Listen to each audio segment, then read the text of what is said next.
Great Monday morning to you, everybody. Welcome back. Your Midday Hangers here. It's Annie and Elsten here with you. Getting a big week of Padres baseball started with 4 hours of live local San Diego sports talk radio, rolling until 2 o'clock today on 97.3 The Fan. Annie Heilbrunn, Craig Elsten, and Braden Soprano, we're all together in our Odyssey studios overlooking Murphy Canyon where the sun is starting to break out. Padres sweep the White Sox, take care of business to wrap up the most populated home season in Padres history. Over 3.3 million through the turnstiles at Petco Park. Padres reward them with a 5-1 final homestand to set up this delicious final week of baseball. Annie, good morning to you. Good morning, Craig. Good morning, Braden. Now, I distinctly remember last week being shot down for saying that the division was still in play. Shot down. Shut down. And it's even just saying maybe. Hey, maybe. It's mathematically not impossible. Maybe they could still do it. It could pull it off. Yep. And I was shot down. Shot down. Well, Craig also had the caveat of if the Dodgers want to lose, there it is. Yeah, we didn't expect them to go into well, no, they were in L.A., weren't they? They were in L.A. Yeah, in L.A. Colorado and L.A. You'd think it'd be an easy weekend for L.A., just like you would have thought it'd be an easy weekend for the San Diego Padres. Padres got 3 wins. Dodgers didn't. And you know what? You're absolutely right, Annie. You were holding on to a sliver of hope last week. I was. When it was at 4, when it got to 4, when we didn't win that game on Tuesday when the Dodgers lost, both Braden and I said that's a hammer blow. And listen, it could be. It could be. Because the task ahead, it's not a simple one. And it's not in any way one that would be guaranteed even to the best team in baseball history. If you assembled the single best team in baseball history and you said you need to go to L.A. and beat the 2024 Dodgers 3 in a row, these are must-win games for both teams, so both teams completely locked in, and then go to Arizona and beat the highest-scoring team in baseball 3 games in a row, must-win games for them, win all 6 in a row. And you handed that task to the 98 Yankees. You handed that task to the 27 Yankees. You handed that task to the 2001 Seattle Mariners. They would not be favored to complete the 6 for 6. But they aren't here, and they don't get the chance. The 2024 Padres now have a chance. And while that might not have been our brightest moment on that Wednesday morning here on Annie and Elsten for 2/3 of the crew, you will agree with me that I have said for 6 weeks straight one thing. Keep your head down. Win the games you need to win. Don't worry about the division. There's a time to worry about the division. And that time was last night. That was the time. That was the time when everything would be settled going into the last week and the decision, the path would be defined. And you can either do it or you can't do it, right? Well, the Padres can do it. They now can do it. They literally can win the NL West and guaranteed get a bye in the first round of the playoffs. They have to win out. If they win out and finish the year on a 10-game winning streak and finish the year with 96 wins, no one can touch them. They're untouchable. They can finish possibly with the best record in the entire league. Currently, it's 93 wins. Today is the top number. So all of that is available to them today. Is it easy? No. But I'm on board. I'm completely on board. From now until the moment, I think, do we all agree with this? From now until the moment it can't happen, the Padres should be all in playoff elimination mode. Like all hands on deck playoff elimination mode every game this week until and unless the Dodgers wrap up the West. Yeah, I think that's their mentality for sure. And I mean, this has been their thing ever since, especially coming out of the All-Star break, but they would go back to spring training and say this was our goal for the season is to win the division. And to just even be in the position whether they do it or not, to even be in the position, because the Diamondbacks aren't in the position. They've already been eliminated from being able to win the NL West. They're just too far back. But for the Padres to even be in the position and have the head-to-head tiebreaker where they can compete with the Dodgers for this at this point in the season, that's all I think they want. They want the ability to go ahead and try. Whether they do it or not, look, if they do it, it's great, right? And I do believe that clubhouse wants the bye and wants to win the division. But if they don't, you're still going to fall to a pretty good spot in the playoffs unless something like insanely crazy happens, right? So they're in a great spot, and that's a credit to them. Yes, for sure. You did say keeping their head down and going ahead and just taking care of business, sweeping the White Sox, making sure that they put themselves in a good position to be at this place where they got a shot. I mean, who knows if it happens or not, but they're in a place of possibility. If this was the last weekend of the series or the season, it would really be something different. If this was the very last series. I agree with that. Because, listen, I was there in 1996. And, at that time, that was just my 6th year in San Diego. I was still very much an LA fan at that point. And I went to the Friday and Saturday games of that final weekend of the season, expecting to see a division championship. And San Diego, if you guys remember, quick history lesson, the Padres trailed the Friday night game at Dodger Stadium until Ken Caminiti hit a home run to tie the game. I believe it was in the 8th inning, and then hit a home run in extra innings to win the game. And then on the Saturday afternoon game, national TV game, sellout crowd, you've got, what do you have? I have the Chris Gwynn double. Perfect. We're working to it then. Give me a second. So Saturday, the game was tied in the 7th inning when Mark Guthrie came out of the Dodgers bullpen, left-hander, to face Tony Gwynn. Yeah. And Tony Gwynn singled through the 5.5 hole to give L.A. the lead, and the Dodgers went on to win the game. And it set up a winner-take-all Sunday, which L.A. did not take seriously. They started, I think, Ramon Martinez for a couple innings and then switched to maybe Tom Candiotti, if my memory is serving me right. Just off the top of my head. I'm literally remembering this because I went to the Friday, Saturday games. The Sunday game I watched at home. Yeah. And it was Tewksbury, though, for San Diego. I remember that. Bob Tewksbury slinging for the Padres, and the game went to extra innings. And in extra innings, Tony Gwynn's brother Chris, tied at 0 in the 11th. Oh, this is great. Steps to the plate with runners on. Driven to right center. That's in the gap.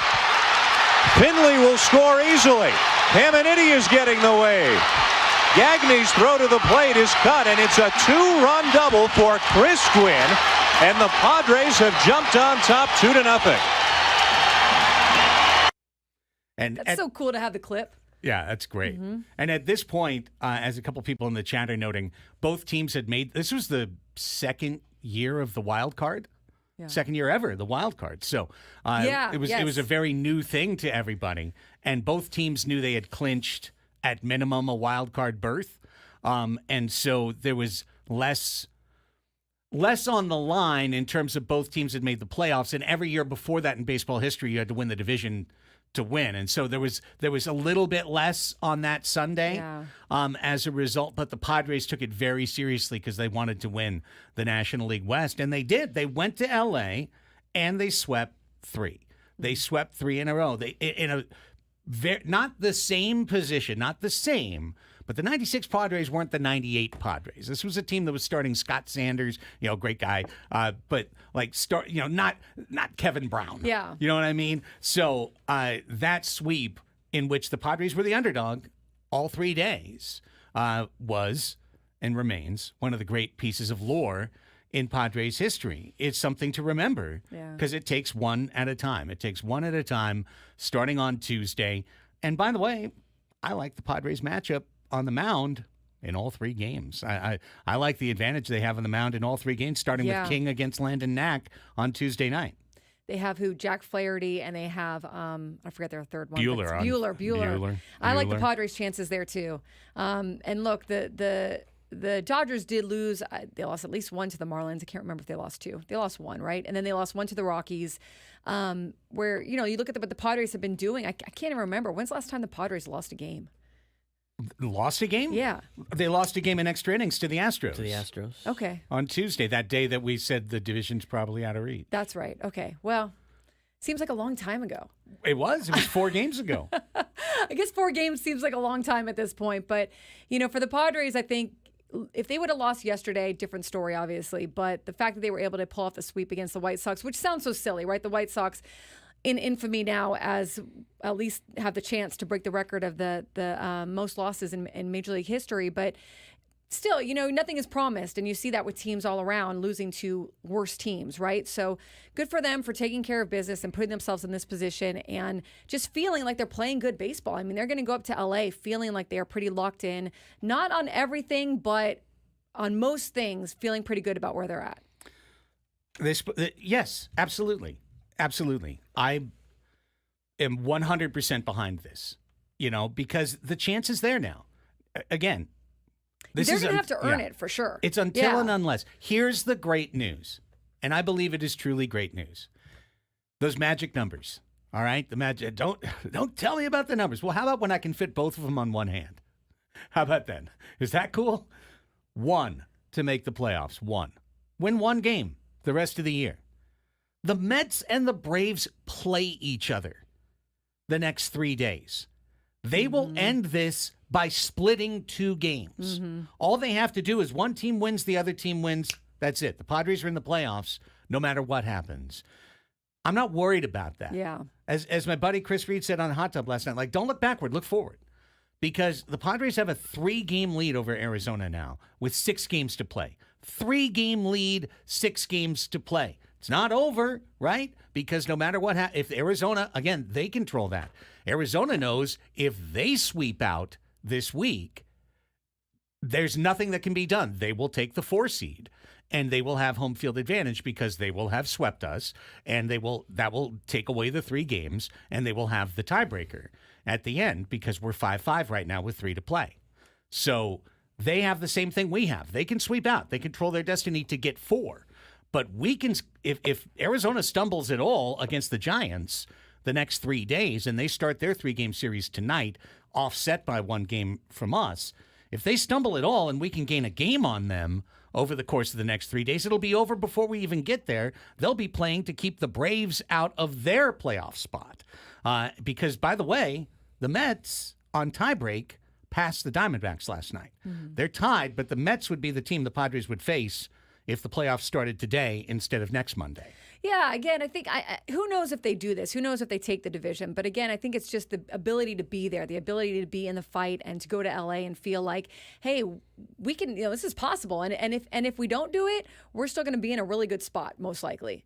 So I think for them, it's just the feeling that they're playing good baseball, that they're winning, that they're able to feel really, really good about where the team is at, heading into what is arguably going to be, this is a very important stretch here, these next 6 games in terms of seeding and in terms of how it's all going to finish up and who's going to play where. So I think that for them, wanting to finish strong and wanting to put their mark on either of these teams if they can is going to be a big thing. Christian in the chat says, how do the Padres clinch the 4th seed, the top wildcard spot? Magic number is 4. 4. That is correct. 4 wins or Diamondbacks losses.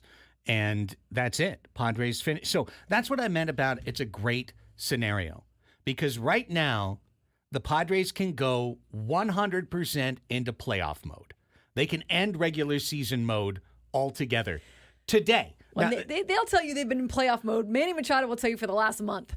Yes. No, and they have. And I understand that. They have. And listen, from everything from demoting Waldron, Camposano, picking up Diaz, everything they've done, swapping Suarez and Scott. We'll talk about that later, in the show as well. Absolutely. They've played a ruthless, they've been ruthless in their decision making. They've been tightening things up. They just added Nick Ahmed, right, this weekend. Yeah. They're doing all the little things they can. But what I mean by that is not, yes, they've been in that relentless mode, but I mean from the managing standpoint. You can go into pull a guy with 2 outs in the 5th, go to Suarez in the 7th inning and rearrange things because that's the matchup and that's the moment. Go, all out. Yeah, use Suarez, use Scott, you're getting into positions here where I think all the players understand that it is like your roles might not be as defined as usual. You're playing to win these games, however possible, whatever means necessary. And if you win Tuesday, you keep that attitude Wednesday. And if you win Wednesday, you keep that attitude Thursday. And every game you win, you stay in relentless. See, this is what I mean. There's a difference between playoff mode and Game 7 mode. What I'm talking about is Game 7 mode. Like everything on the table, everything in, trying to win that game that night. Never mind tomorrow. But then you get to tomorrow and you do the same thing. And you keep that going right until the moment that you are either NL West champions, popping champagne Saturday or Sunday at Chase Field, or the Dodgers take the West. And the moment that happens, and honestly, I hate to look at the other side, but the Dodgers are 3 games ahead with 6 to play. If they won tomorrow, they'd be 4 games ahead with 5 to play, right? They could clinch by the end of the series. You don't want that, but it's possible. Even one loss, and now you can start to think about that 4 seed, and the fallback is not very far at all, right? It's getting a home series next week. Yeah, it's like, that whole quote that's like, shoot for the moon, you might land among the stars. It's like, as silly as that sounds, they're in a pretty good spot to land somewhere in that solar universe that is going to be good for them. And now you're looking even at, I saw in AC's newsletter this morning, you're looking at playoff clinching scenarios and wild card scenarios and how the pitching is set up. And they had a decision to make with whether to go with Michael King or Dylan Cease tomorrow, and they're going to go with Michael King, possibly then setting up Michael King for another start before the regular season is over, and then setting up Dylan Cease for Game 1 if they don't clinch the division, right? So you're starting to see things take shape a little bit in terms of like, not contingency plans, but just looking, and they hate to look ahead, but they got it right now, right? You're looking a little bit ahead. And last thing, we'll go to break. Jimmy G619 in the chat says, Craig, but aren't you worried about burning out before the playoffs? Well, that's what I think is the beautiful thing about this scenario, is if you go all out this week and you win, you get a week off. So it doesn't matter how all out you went. You get a week off. You get to reset all your pitching, reset your starting rotation, reset everything. If you drop a game against LA, you can immediately pivot the next morning to getting ready for the first round series against the Mets or the Diamondbacks. Well, and also if they lose, if they lose in LA a game, but they take the series, could they still win the division if the Dodgers lose in Colorado? 2 out of 3. Two out of three. Minimum, they'd have to lose 2 out of 3 to the Rockies while we sweep. Yeah. So, I mean, again, it's pretty simple. You got to win tomorrow, and you're in the playoffs. And then you can work on the next goal, which would be taking 2 out of 3 from the Dodgers and putting the pressure on for Game 3. And then if you win Game 3, then it's on. And you control your own destiny, as we said, for the division. You also control your own destiny for the 2 seed as well. So that's an even more important thing. So you're not in a situation where if you win the division, you got to host a wild card round. Right. Because if the Padres win the division, they're getting either the 1 seed or the 2 seed, and they could get the 1 seed magically as well, even though they can't tie with the Phillies because the Phillies won that season tiebreaker, but that's another thing to look at up in L.A. I do want to say this, though. As much as it would be great to sweep both the Dodgers in L.A. and the Diamondbacks in Arizona before we go to break, could either of you tell me the last time the Padres swept the Dodgers in L.A. or the last time they swept the Diamondbacks in Arizona? I'll have the answer when we come back. Okay, good. That's a big no. Please let us know, because if it was September 1996, the last time that they swept the Dodgers in L.A., Are you going to be a little concerned? It is a good matchup, though. I will say the Dodgers look pretty vulnerable, even though they're still very good. You saw Betts and Ohtani hit the home runs last night. They're very vulnerable in one spot, that raised area in the middle of the diamond. Intentionally Everywhere walk. else, they're bottom fine. of the lineup too. Intentionally walk the top 3 batters every time they come up, Right. and just take your chances with everybody else. Shohei Ohtani is just a that was clutch yesterday. glittering golden god even of though baseball. It was the Rockies, like Ohtani Betts going back-to-back home runs there in the 9th was very Dodgers-esque. Well, I want to know Braden's answer, so that means we got to go to break. Let's right. take a timeout. 10:20 is the time. We'll set up the rest of the show when we come back. Andy and Elsten with you for a 4-hour get-together on the Fan.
Welcome back, everybody. 1026 on the Fan. Great to be here with you for what is now, and I heard the boys in the morning say this too, Annie, this is the playoffs now. Yeah. We're in. This is playoff run. Now, we can fall out of playoff run at the end of this week if things fall a certain way where we get a couple of days to chill and, back to regular season mode. Hey, Matt Waldron, where you been? Hey, Randy Vasquez, where you been? Johnny, whatever. Like, call some guys up, dance around the last couple days of the year. There's plenty of scenarios where that happens. Where just, for example, San Diego starts the week going 3-1.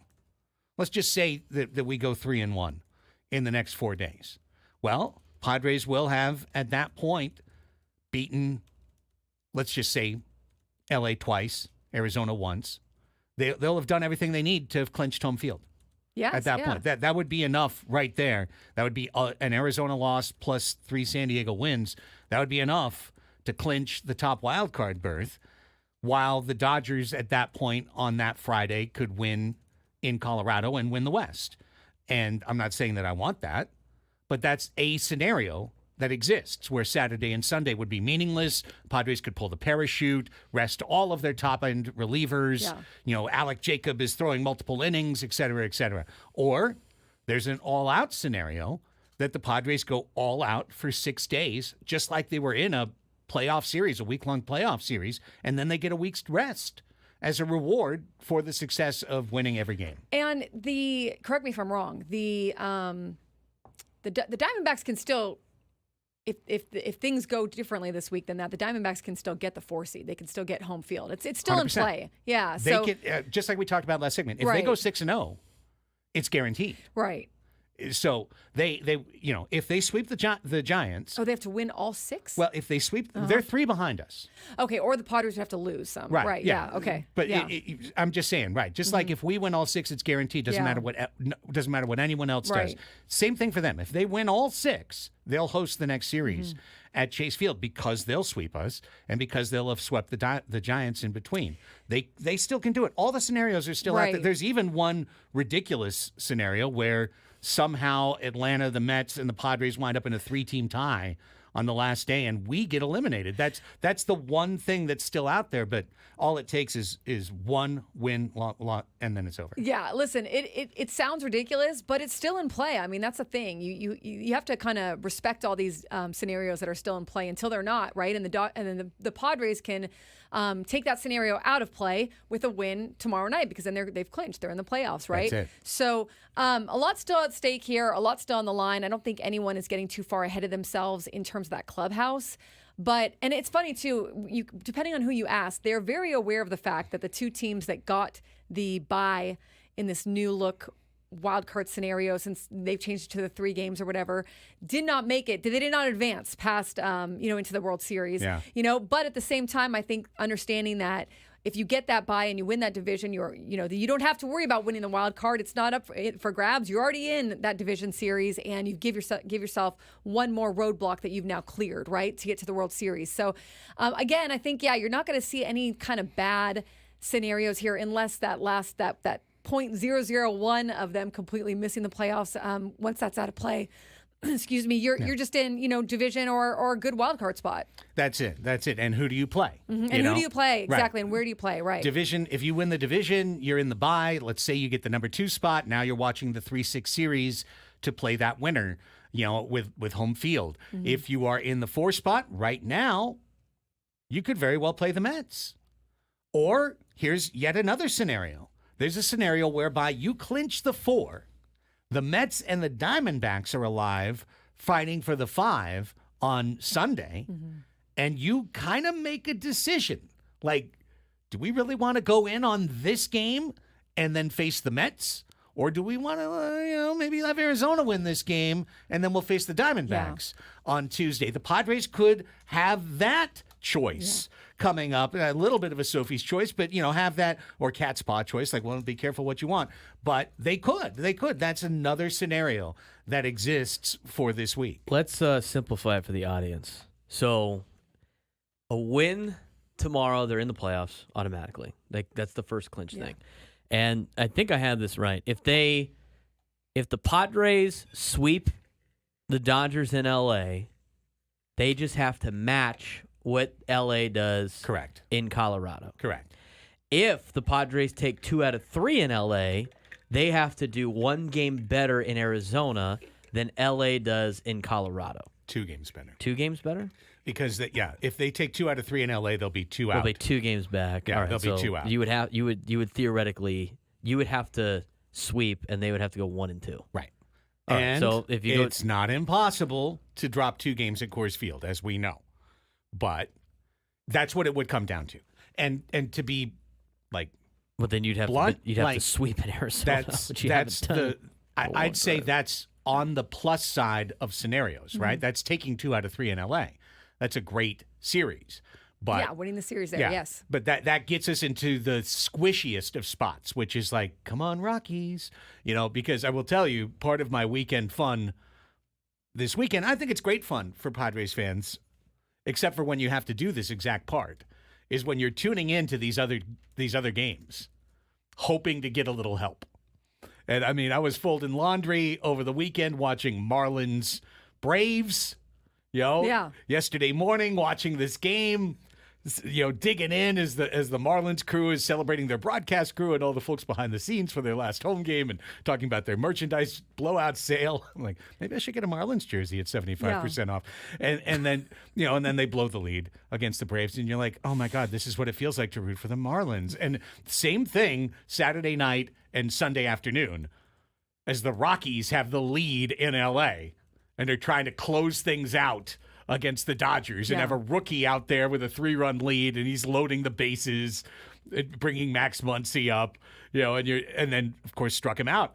You're like, oh my God, he got through it. And then yesterday, 5-4, same rookies coming out who had thrown 30 pitches that the Dodgers had seen the day before, but it's a 1-run lead and it's Ohtani, Betts, Freeman, and I'm just like, okay, let's see what happens. And of course, they went right down Route 1, homer to win the game. And the Rockies have been as pest-worthy as they can be. I mean, they continue to be kind of pests. And can they keep that up? Can they keep that up through the last week of the season and give the Dodgers a run for their money in Colorado? I don't know. But they have been trying to be a little bit of spoilers. Yeah, I mean, hey, Padres got help, right? I mean, the Marlins won a game and the Rockies won a game. Yeah. Last weekend. that Braves game yesterday, because the Braves had lost, which it kind of didn't matter because even though the Padres won, the Mets also won, so they wouldn't have clinched yesterday anyways. But if the Braves had lost, I mean, that one was also a tight one where it was like they were hanging on by a thread there against the Marlins, and then they were able to pull it off, right? To pay off the tease of what the Padres have to do here in the next 6 games, the Padres have to sweep Los Angeles in LA for the first time since 2013. 2013. They have not swept the Dodgers in LA since 2013. Now, that's not the last time that they won 3 games in a row in LA, which they did in 2019. Yeah. After losing the first game of a 4-game series. So they have won 3 in a row up there. But the last time they swept a 3-game series in LA was 2013. We mentioned this during the break. Your winning pitchers for the Padres were Eric Stoltz, Jason Marquis, and Brad Brock, which I remember more of Brad Brock as an Oriole than I do as a San Diego Padre. Padres won those games 6-3, 9-2, and 7-2. Did the Padres win that season series in 2013? No, the Dodgers ended up beating them 8 out of the last 9 games to win. Yeah. Of course. 11-8 on the season. So that's number 1.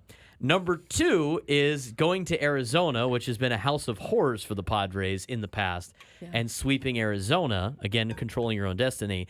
They have not done that since 2012. 2012? When they actually did it back-to-back times in Arizona. 2012, August 24th, 25th, and 26th, they beat the Diamondbacks 5-0, 9-3, and 5-4. Your winning pitchers, Eric Stoltz, Clayton Richard, Edison Volquez, outdueled Patrick Corbin, Ian Kennedy, and Trevor Cahill. Oh my Lord! Here is your silver lining: they have not won 90 games since 2010. So they are breaking some ceilings here. True. Breaking also, some good news: Eric Stoltz available That's right. This week, if needed. If needed. I think, maybe he knows the secret recipe to getting sweeps in places the Padres can't sweep more times than not. But bring him into the clubhouse, like through misty fog. He emerges from the shadows, smoking a cigarette. Boys, let me tell you something about sweeping the Dodgers. Clayton Richard's wife, they post on Instagram. He still looks totally in shape like he always did. Can you bring him back too for some help? How about the series before? The series Eric Stoltz's music, by God. The series before, where the Padres swept the Diamondbacks in 2012 again in July. Clayton Richard beat Trevor Cahill. Ross Ollendorf. Oh, I remember. Ross Ollendorf beat Trevor Bauer. Oh my! On July 3rd, and Ross Ollendorf, and then Luke Gregerson got the win over David Hernandez. Okay, Gregerson Adams Bell Penitentiary. Houston Street getting the save. Joe Thatcher got a save that weekend as well. Oh my goodness! Talk about a blast from the past. Do you want to see the Padres lineup the last time they swept the Dodgers?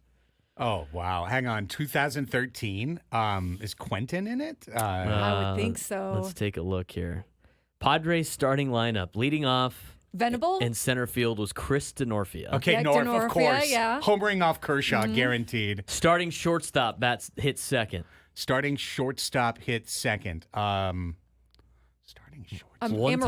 One-time All-Star for the Bart? Padres. No. Everett Cabrera. Oh, Cabrera. wow. Yeah. Batting third. I had already written him off by 2013. 2010 was his peak. Batting third, the third baseman for the Padres. Headley. Chase Headley is correct. Left fielder hit fourth. Quentin is correct. Second baseman hit fifth. Oh, it's not the O-Dog. He went to West Virginia. Jed Jerko. Right fielder hit sixth. Venable? Big guy. Oh, big guy. Also played first base in that game. Oh, the 8 train, Kyle Blanks? Kyle Blanks. Hey. The 8 train. The actual starting first baseman of that game hit after that. I think that's the 8-7 spot. I mean, 2013 with first baseman. The initials JG. JG, and it's not Jed Jerko. It's not Jed Jerko. Johnny Gross. Jesus Guzman. The toy cannon. The misfit toy cannon, Jesus Guzman. I love that guy. Starting catcher for the Padres was? Rene Rivera? No, he ended up playing for the Dodgers and the White Sox and the Brewers. Oh, then it would be Grandal. Yasmani Grandal. Starting pitcher was Jason Marquis. Other pitchers to come into that game: Tim Stauffer, Dale Thayer, Alexi Amarista was a pinch hitter. Will Venable came in late as the defensive replacement and pinch runner, and Mark Kotze pinch hit. Oh my God! For Tim Stauffer in the game. And also Stauffer. Remember the Thayer the Slayer t-shirts? Yes, Thayer the Slayer. Mm-hmm. Do you want to hear the Dodgers lineup? Oh my gosh. Yasiel Puig. I was going to say it's Puig's rookie year, I think. Yeah. Yasiel Puig. Skip Schumacher hit second in that game for the Dodgers. Went 1 for 4 with the run scored. Adrian Gonzalez. That's awesome. Hanley Ramirez. Andre Ethier. Scott Van Slyke. Juan Uribe. Tim Fedorovitz and Clayton Kershaw. Fedorovitz. Clayton Kershaw still. That first game, Chris Denorfia hit grinding. 2 homers off Kershaw, I think. I think I actually remember that game. I'm pretty sure either the Padres hit 3 homers and Denorfia hit one of them, but I remember Jerko Kershaw on hit bended the only knee. home run. You know how he'll sometimes serve up the homer pitch and then go down on a knee, just Denorfia taking him into the bullpen in left field. Jerry Hairston Jr. was a pinch hitter for the Dodgers. Nick Punto was a pinch hitter for the Dodgers. Mark Ellis was a pinch hitter for the Dodgers. Man. They pitched Ronald Belisario, Paco Rodriguez, J.P. Howell, and Peter Moylan. Starting pitcher for the Dodgers was Clayton Kershaw. The Padres could beat Kershaw. Sure. Absolutely. Kershaw, that's a constant all the way through, although he's hurt. How about that? Blast Times from have the changed. Yeah, Yes. Blast from the past for sure. I prefer this team. Yes, absolutely. No offense to those guys. Were fun at the time. When we come back, what's good? Including Braden's trip to Grand Forks, North Dakota. Man, were the Forks grand there. You didn't bring Did you back see the any oversized forks? fort. Yeah. I didn't see any forks. I saw more Canadian flags than anything else. We'll get into it. Well, yeah, we'll talk about it when we come back. What's good is next. Annie and Elsten here with you till 2 o'clock on The Fan.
1046 on the Fan. It's Annie and Elsten here with you. It's great to have everyone together for, as we were just discussing over the break, the last time this week. Correct. First and last time this week. Because tomorrow Annie's going to be off. Mm-hmm. The next 3 days, Braden's going to be not off, but traded. Yeah, essentially on loan for a player to be named later. You're being loaned. It's a soccer loan, you That's know, right. where we don't get anything back. Just we retain the rights to your services. You're getting loaned to the afternoon show to work with Scraby Tuesday, Wednesday, Thursday because Tony's off. And then Friday you're off to Parts Unknown again. Des Moines, Iowa. That's right, Fong's Pizza. That's absolutely. Right. Okay, you're off to Fong's Pizza on Friday. You are the only constant this week. I will be here all 5 days. You're stuck with me. But yes, okay. So there it is. There it is. Adam will be sitting in. Yeah. You know, Adam's always happy to have Adam along. That'll be fun. But this is the only time we got the whole gang together for the week. So we've got to get enjoy as much Grand Forks in as possible. Yes. Indeed. So many Grand Forks. With that, let's get to what's good from the weekend.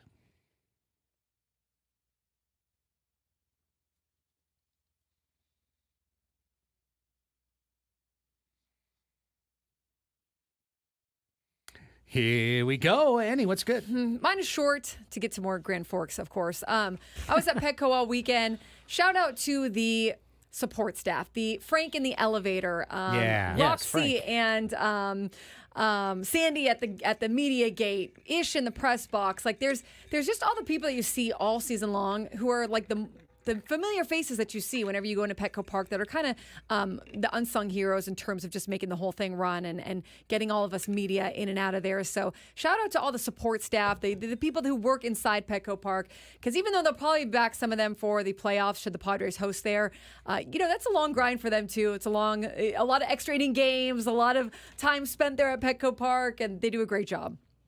Yeah, this is the season's job. Yeah. Postseason is icing, you know. Sure, totally. And like other than rally towels, there's no promotions to give away or anything. Yes. Worrying about fireworks shows or none of that. It's just postseason baseball. Yeah. Everyone will sign up for postseason baseball. Yeah. But yeah, absolutely. Great work by everybody out there at Petco Park. Over 3.3 million again. Yeah.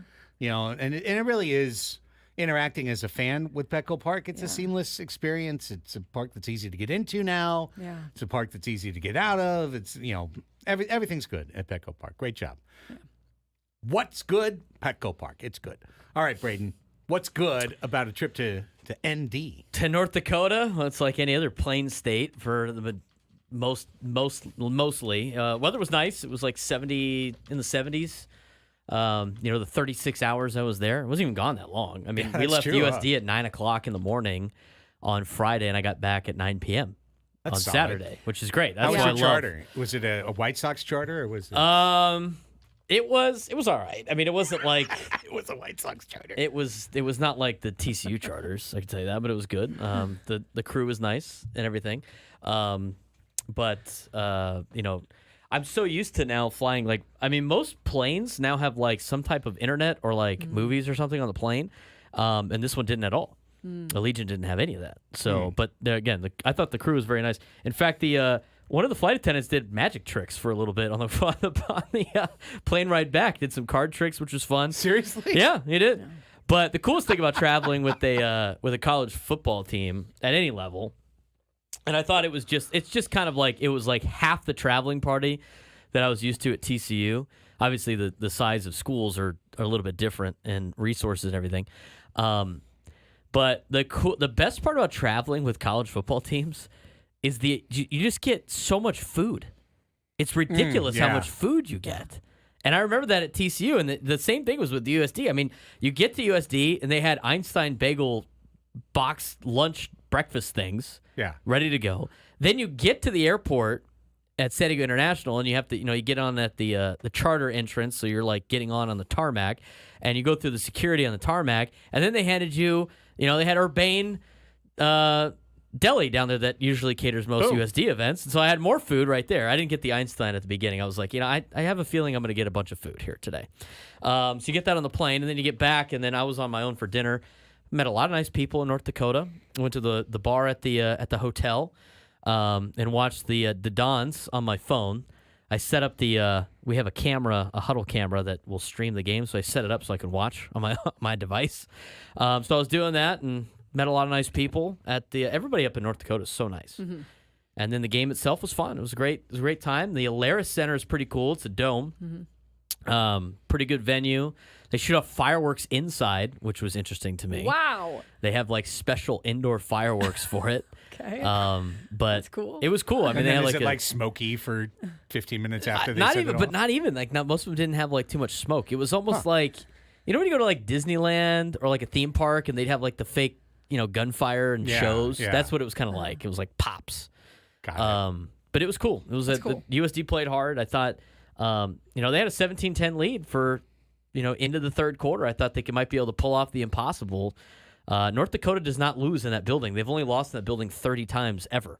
And the last team to beat them that wasn't ranked at the Alaris Center was Idaho State back in 2018. So, and USD was trying to be the first Pioneer League football team to beat North Dakota since 1941. Pioneer League football teams don't have scholarships. That's why that's like very significant. But it was a fun trip. Staff was great at USD. Coaching staff super nice. Got to talk to a lot of those guys as well. And look forward to going to Des Moines, Iowa for the second time. I've already been there once. That'll be fun. We've already given you all your recs. I know. Also, shout out, Jeffrey outside the clubhouse doors. He listens to the show. So, yes, he does. Jeffrey. Way to go, Jeffrey. No worries. I don't have a giant one anyways, in terms of our what's good. Because I got two things for you. I got baseball with friends and golf with strangers.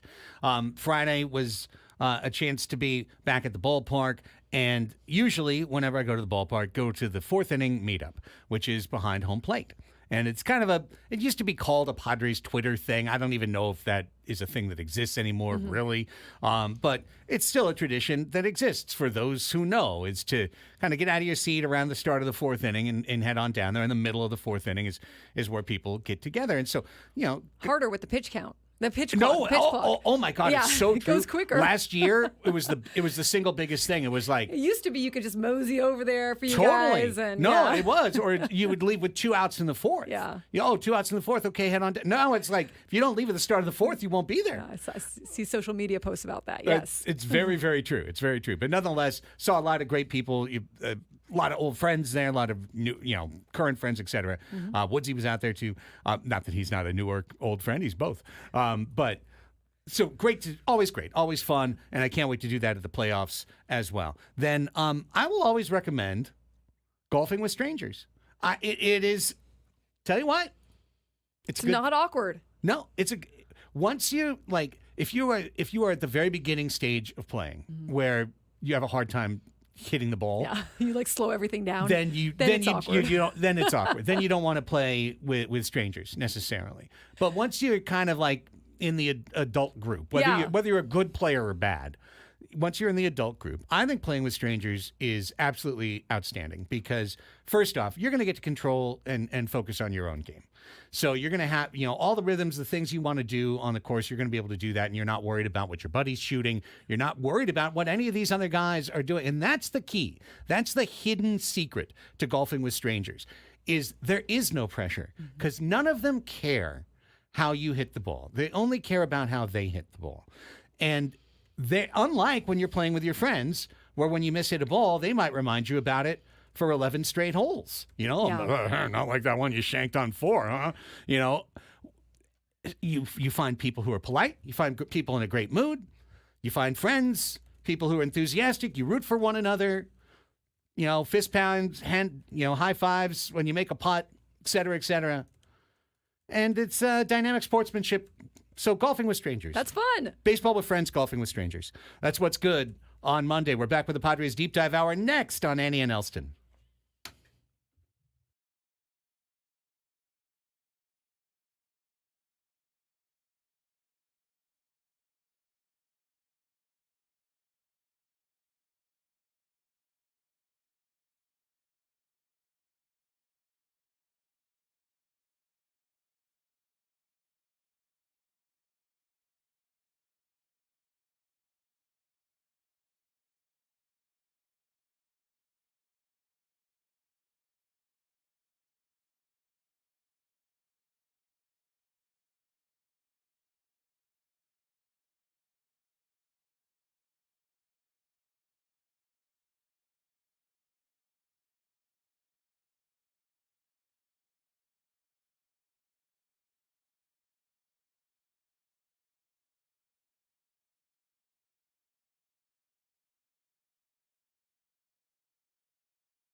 It's time for the Padres Deep Dive Hour. Welcome back, everybody. Annie and Elsten here with you. Your midday hang on San Diego's #1 sports station, 97.3 The Fan.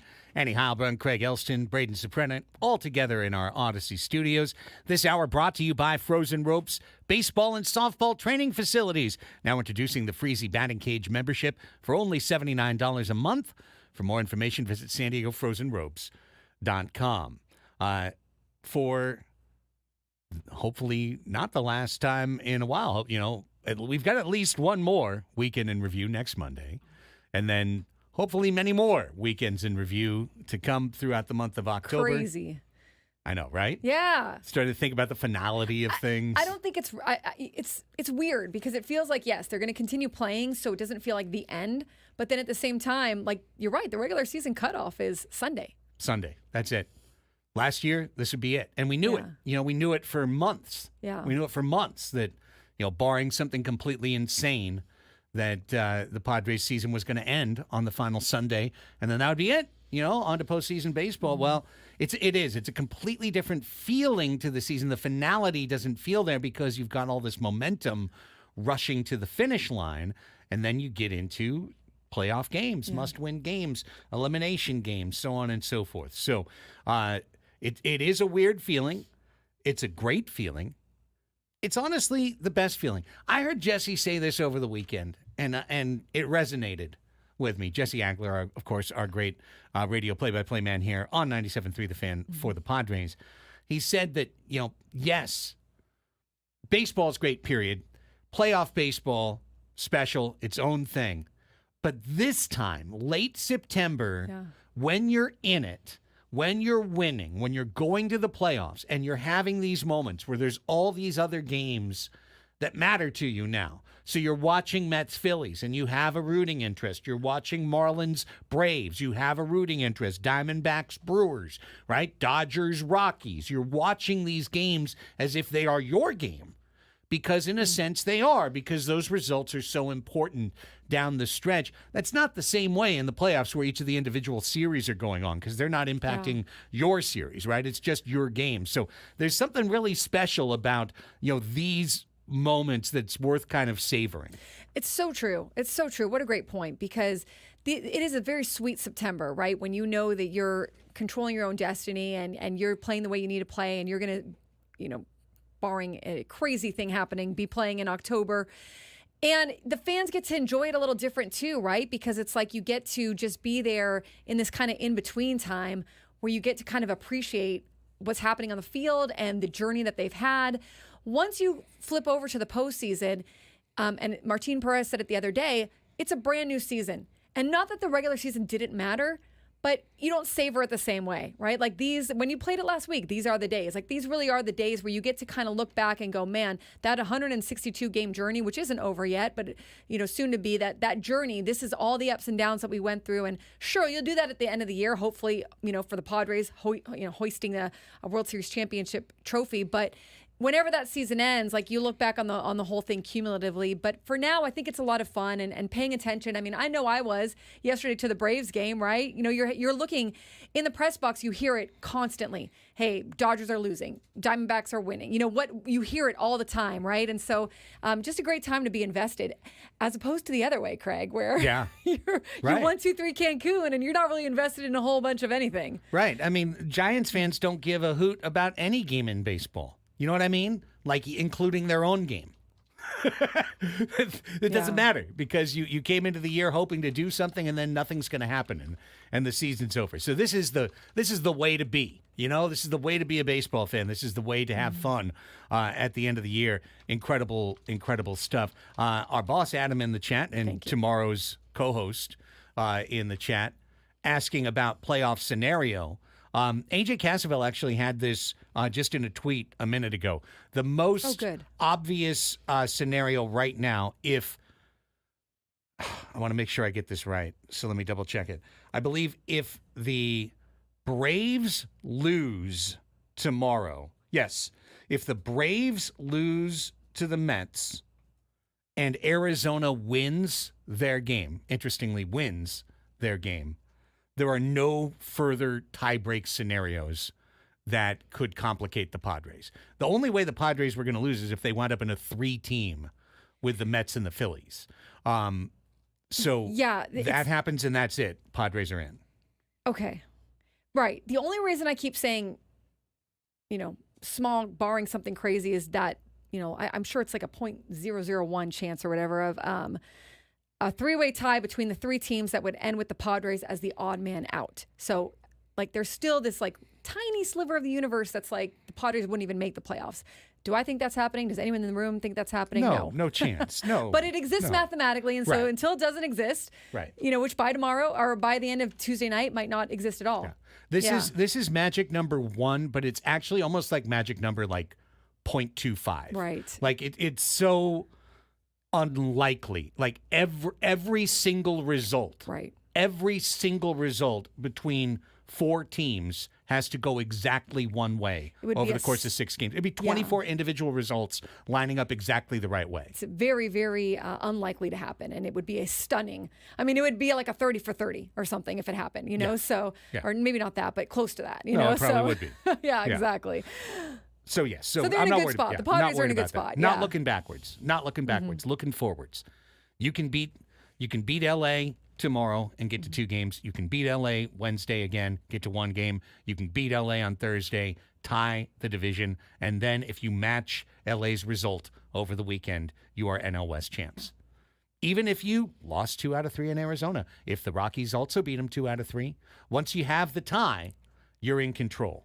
So, with that said, let's look backward. It's time for our Padres Deep Dive Weekend in Review, going through all the big stories of the 3 games. And while we've talked a lot about the horse race, we haven't really talked about the individual games to any extent yet on the show. So here we go, starting with Friday. Friday began with what I thought was akin to the girlfriend who did, the relationship ended, but now you're at the same dance. Oh, and you got to see them across the room. And maybe you just kind of want to show that guy what you didn't wind up getting. That's Garrett Crochet, because Garrett Crochet probably woke up one July morning this year and saw the Athletic headline from Ken Rosenthal and Dennis Lin that Padres are in hot pursuit of Garrett Crochet, and pretty much at that moment put a Padre cap on in his mind and just said, get me the you-know-what out of here and get me to a place where I can win. And then his agent got involved. Hey, what do you think about tying a contract extension to this? You're the flavor of the month. Maybe we can extract maximum value, and it all didn't work out. And Crochet didn't get traded to us or to anyone else, and thankfully not to anyone else. Yeah, the Dodgers were really in on Crochet too, I believe. Yes. There was, that's exactly what I'm alluding to. Yeah. Yes, he could have been a Dodger. He could have been someone you were worried about this week. But instead, Garrett Crochet, since the day they didn't trade him, they put a 4-inning handcuff on him, which I thought was just weird. They don't even let him go 5. They're like, you're not going to win a game for us the rest of the year. And he's like, no problem. You're not going to win any games anyway. He had more pitches he could have gave. He could have gone into the 5th for the Padres. He could have gone into the 8th. Yeah, and I thought, I forget who was making the point. It was one of the broadcasters. Sorry, guys. But someone was making the point that maybe he would be stretched out a little bit more because this might have been his last start, or maybe, and so maybe let him go a little longer. Yeah. It was odd to me that they took him out in the 4th. And listen, he was good. I mean, the Padres were not getting anything going on him. He was very good. That was the first time I had seen that delivery that he has. He was good. He was as good as anyone we've seen all year. He was untouchable. Yeah. He was literally untouchable. Padres weren't going to touch that guy. They got 1 hit, and it was Crony going oppo on kind of a squibber that shot between the third baseman and the shortstop. But it wasn't exactly a squared-up baseball. And if you're Garrett Crochet, maybe you're auditioning for this offseason, right? Where I'm sure he's just trying to make sure that he's looking like the pitcher that he is, and maybe after the talk about him, wanting the concessions or whatever, maybe he feels, I think he'd just be pitching this way regardless, wanting to show his stuff off, but or do well at the end of the season. But they're going to trade him in the offseason. Yeah. So who's going to bid for him, and who's going to bid the highest? Yeah, and I mean, look, I would have said the same thing. You'd expect that, but in point of fact, since they shut him to this 4-inning handcuff, he'd pitched terribly. Remember, we talked about that on Friday. He'd gone an average of 3 innings a start. He had pitched to like a 6 ERA. He had really not pitched well. And from watching him in person, I feel confident in saying this, not knowing the man. He's been mentally checked out. And Friday, he was mentally checked in. Friday was like, here's a team that I thought I was going to pitch for. I'll show you. And he showed him. He showed him. I really do believe he could have gone as long as needed that particular night for the Chicago White Sox. But instead, we got 4 innings. Got to see that. Meanwhile, on the other side, the thing about the White Sox, it turns out, White Sox have some decent pitchers here and there. They do. Guy yesterday was good. Yeah, a couple good relievers, couple decent starters. Mm-hmm. Even the poor kid who's been part of 1,000 losses this year, Chris Flexen. He's not bad. Right. Like he's not pitching like Major did. He's not a tire fire. He's all right. He usually gives up 3 or 4 runs over 6 innings. He's not bad. But they have no offense. They have nothing. They have absolute just dust for offense as a team. Get some guys on base every so often, but they were never going to come in. No. When they scored, what did they score on? A home run. Like getting a random homer. Yeah. I thought they were still playing for a team that had lost that much. I thought they were still trying. They were still out there playing, I think, as hard as they could or as well as they could. Sure. But they're terrible because they've already lost 120 games with 6 to go. They're a terrible team. Why are they terrible? Their offense is useless. So the Padres held the White Sox to 2-2 and 2 over the course of 3 games. And, you're going to generally win almost all the games that you hold the opponent to 2 runs. So well done by San Diego. Joe Musgrove's turn to dominate was Friday, and he was dominant. No walks, 9 strikeouts, 6 shutout innings, gives up 3 hits. A couple times runners in scoring position, came up with the big sweeper that he needed to. His breaking pitches are great. The thing I really see about Joe, and watching him in person, you even see it more, is, and this is where he and King are very similar. They've got multiple outstanding breaking balls that can go different directions out of the hand with the same release point. Mm. And the guys are doing a great job of sequencing. They're thinking one step ahead of the hitter. They're putting, here's this ball here. Now here's this ball. You think it's the same one, but it goes over here. And both those guys, when they're locked in and their pitches are sequenced well, boy, they're a tough puzzle for the opposing hitter to solve. Yeah, he struck out 9 batters. I thought Joe continued to look really well, and it makes that one weird inning that he had where he gave up the 6 runs look more and more like an anomaly, and just some weird outlier. He continues to look dominant. Again, he's one of the most mentally tough guys you're going to get. I think he's in a great spot for the upcoming postseason. It makes, when you look at him, when you look at Darvish, when you look at King, and to your point, they're pitchers, right? They're not just hurlers. They're pitchers. They're going to be able to work that mix in and strategize and make in-game adjustments and use their other stuff when they need to. And I think that's what kind of makes them pretty dangerous. Absolutely. So this game was cruising along scoreless. And again, the White Sox have some decent arms in the bullpen, and it zeroes into the 6th inning when I was really happy because on Friday's show, it was kind of like one of those proud broadcaster moments. We put something into the world. We gave you something on the show that you could then see come to life on the field on Friday. We went through the Britt Garoli, Ken Rosenthal story about all the things that the White Sox basically do wrong, right? And we backed that up with Herb Lawrence that day from CHGO Sports. And one of the things that was brought up, and it was something, of course, if you don't watch the White Sox, you'd be unaware, is that because their analytics department is so far behind. And this is factual now. It's just really lacking in analytics over there at the White Sox. One of the ways that plays out is that the White Sox have the worst defensive positioning in Major League Baseball. And when Tommy Pham left, and he's quoted in the piece, he was like, they don't do that right, and they know that they could do better, right? And okay, well, that's one of those things you just hear. Oh, well, they're horribly positioned. I don't know what that means. Well, you saw it come to life in the bottom of the 6th innings, 6th inning with 2 outs, when with 2 runners on, Jackson Merrill hit a fly ball to center field that had about a 90% catch probability. Just a high, slow fly ball right into the middle of center field. But guess what? Luis Robert had his heels on the warning track.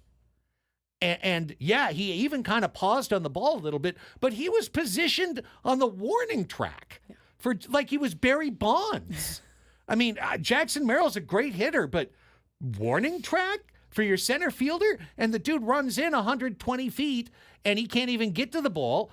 Fletcher tries to run in from right field, equally far away, and the ball drops. And I just thought to myself right then, there it is. There's 2 runs that the White Sox just gave up simply because they weren't in the right place in the outfield. If Robert is standing 5 steps in, he catches that ball like a can of corn. Yeah. I definitely see what you're saying there, and that was fortuitous for the Padres and the White Sox. Right? Who knows exactly? It seems like they weren't given maybe the information there, or getting that from their analytics department and the reports. But good for the Padres. I thought, look, Profar battled in that AB. He 2 outs already there, gets the 2-strike knock. Manny battled also with 2 strikes, and then you get Jackson driving them in. I mean, that's as good as you want it to go right there in terms of these guys just working off of each other. Then you get to the 9th inning, but still only 2 runs. 2-0 game. That's right. You're like, well, tonight it's just 2 runs, but it was Crochet's night. As Herb had said to us, you're going to have 4 tough innings, and the rest of the time you should be cruising. And I kind of felt that way. I'm like, okay, well, we didn't show up today on the hitting side, but we got a gift 2 on a fly ball to center, and now we're going to close it out, and we're going to win 2-0. Cool, great.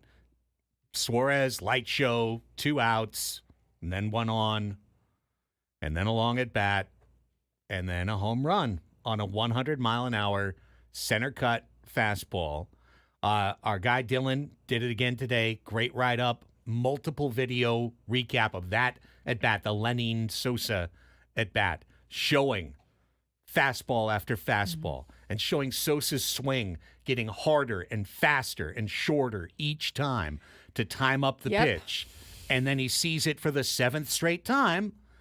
And he times it, and he hits it out of there for the 3rd home run blown save in the last 6 chances for Suarez. Yeah, and it's really what we've been talking about, and I know other shows or media has been talking about with Suarez, and of course they know it too because Mike Shildt alluded to it after the game. Wow. His long season, I guess. For Bob, for sure. Yeah, exactly. Just ask him. Are the Giants playing someone this week that there's... The Diamondbacks. Okay, that's what it was. Yeah. I knew I was thinking about them for some reason. All right. But... the inability for Suarez to be locating where he wanted it to locate, to change locations.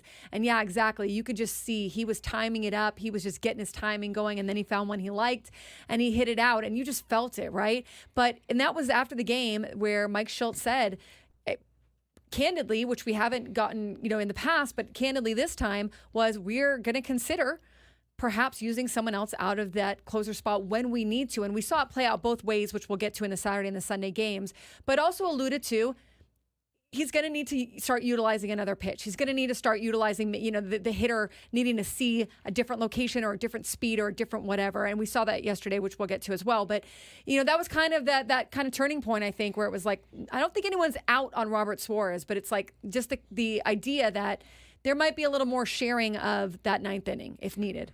Absolutely. I actually think I think the change has been made. I don't think so. Do you? I don't. I think that they'll go matchup based or rest based or. Yes. Do I think Robert Suarez will see a playoff save appearance? I do. Do I think he'll see the first one? I don't. I think Tanner Scott's going to get that call, and we'll talk about it more on Saturday. I read certain tea leaves, such as now he's got his own lights out, giant scoreboard, flashing blue eyes like he's a White Walker from Game of Thrones introduction when he comes into the game. But again, we'll go into that game by game. This Friday game actually had a lot of tentacles of fun things to talk about. We'll get back to more of it and then transition to Saturday and Sunday as the Padres Deep Dive Hour continues. But we got to take a quick break right now. 11:20 on the Fan. It's Annie and Elsten here with you, and we'll be right back after this.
Welcome back. It's your Padres Deep Dive Hour. Brought to you by Frozen Ropes, baseball and softball training facilities. Annie and Elsten here with you. Got most of the way through Friday's game. Wanted to stay somewhat on clock, so took our time out. But we left it with Robert Suarez blowing the save. And I asked you a question as we went to break, and I'll ask it on the air. If it's 1-run lead, Dodgers, top of the order, Ohtani, Betts, Freeman, on Tuesday. 3-2, right? 5-4. Seeing as it's these teams. 5-4. 5-4 us. And a 1-run lead. You want Suarez with the ball or Scott? I would guess that they would go with Scott, but I don't know. I feel like with Suarez, they still believe in his stuff, and he still can get guys out. I think it's a matter of usage, just not running him down. Annie Halbrin pick? Yeah, what would you want? What would you pick? What would you pick? You get to pick. You're making the decision. Who are you going with? Who do you feel more confident in? What are their... I'm going with Tanner. I'm going to say right now. I'm going with Tanner Scott right now. Me too. Who am I more comfortable with facing those three guys? It's Tanner Scott. Me too. But I don't think that that intro has anything to do. You're reading the tea leaves of that intro. I mean, not just the intro. Okay, because I don't think so. Can't wait for the fact that Jason they Adam did intro. I mean, they gave him a 5-out save. He came in with 1 out in the 8th, and then he went back out there in the 9th. They've been doing that intro. I don't think every time, but they've had it before. They went a little bit more all out than just the They like to get the crowd Danzig. going. They like to get the marketing going. I don't think that those entertainment guys are clued into what Mike Schultz is going to do. But It'd be hilarious if they were. Yes, it would. So I don't think that. I think that they're still going to use them both. I think that they're just going to go matchup or days. How many days rest or things like that. But you think? But I don't know. Maybe you're right. Maybe it's Tanner Scott or bust. Craig, who do you feel more comfortable with? Scott. Scott, 100%. Yeah, and I feel more comfortable also with Adam than Suarez, because Jason Adam has a better ability to get out both sides with his pitches. Robert Suarez really struggles against right-handed batters. He's this weird, what we would call in strat, backwards righty. He's a backwards righty. He's a righty who gets out lefties, and he's done it his whole career. His career average against left-handed batters is around 150. So it's a matchup thing, yes, but it's not as simple as 3 lefties up, it's Scott, 3 righties up, it's Suarez, because Scott is actually better against righties than Suarez is, even though he gives up a couple of walks. Adam's the most dominant against right-handers that's right-handed on the team, or even Estrada is more dominant against right-handers, right-handed pitching on the team. Suarez, here's the thing, and we evolved through the weekend, right? He blows the save Friday. He watches Scott Saturday, and then Sunday he comes in, and it was a drastically different pitch mix, including back-to-back changeups at the end for the strikeout in the 9th inning. And so now that makes me go, okay, I bet you they had been giving Suarez this message for weeks behind the scenes. Buddy, mix in the change. Come on. Let's go. 2 strikes. Let's think about something other than just 4-seam down the heart of the plate. And it took getting beat, maybe another message internally, little stubbornness, getting beat again, and then the same day, both Mike Schilt and Ruben Niebla say something on the record. And I'm like, okay. When they're saying it publicly, knowing what we know about this franchise, that means they've said it privately one more time than they wanted to.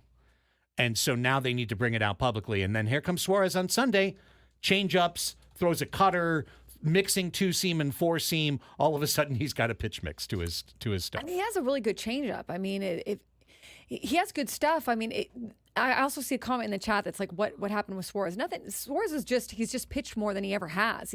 He pitched the same amount of innings in Japan, I believe, but it was years ago. It has been more intense here. It has been more high leverage. He's been used in 4-out situations. So I think that he's just kind of maybe experiencing that hump when you're trying to get from, pitching this much to now pitching more, and your body is trying to kind of acclimate to that jump, right? I don't think that he's done, but I think that this is maybe what they envisioned when they brought on Tanner Scott and Jason Adam, where it's like, we're going to have insurance policies all over the place. Yeah, and Aaron in the chat says, did something happen overnight? No, it's over months. Something happened over months. Also, the beginning of the season is kind of like, even the best closers in baseball blew saves earlier in the season, and he just didn't have. For him, it's like his numbers of blown saves are still in line with elite closers around baseball. His are just happening to come in bunches at the end, where you had other guys like Hader or whoever else, right, blowing a lot of saves early on in the season. So it's kind of almost like it's. If it was more spread out, it would be a little bit more maybe like, oh, this is Robert Suarez. Every once in a while, he gives up a save or whatever. He blows a save. But because he was so good to start the season, it was kind of a little bit deceiving. No, absolutely. And remember, Robert Suarez was also asked to cover more 4-out saves than any pitcher in baseball, multi-inning saves, covering 4-run leads more than any other closer in baseball. Most of those closers get locked down unless the save statistic is lighting up as a potential, but Suarez has not been that guy. And the whole way through, and especially in the spring and early summer, he was 98% fastball. Like, he just fastball, and we thought it was funny. Like, we thought it was kind of funny. Like, this guy just comes in and just throws one pitch, and he gets it done, so that's a thing to do. Well, you get to the end of the year. Yeah. Now, everyone has seen your fastball. You know, like, we've literally faced all the teams in baseball. Everyone has seen your fastball. Now, many of them have seen it many times, and now you're seeing it 7-8 times in an at-bat. And that's the biggest thing. And that's, again, I'm going to hat tip Dylan from Letters to AJ because he was on it right away. But once you see it, you can't unsee it. Suarez is that the thing about Sunday was Suarez sequenced his pitches. He set up a changeup. He's still hitting 100. His velo's still high, but his command or where he wants the pitch to go, not as on point as it was, not as sharp as it was earlier in the season. And you have to have that if you're just throwing fastballs. You have to put it where you want it to go.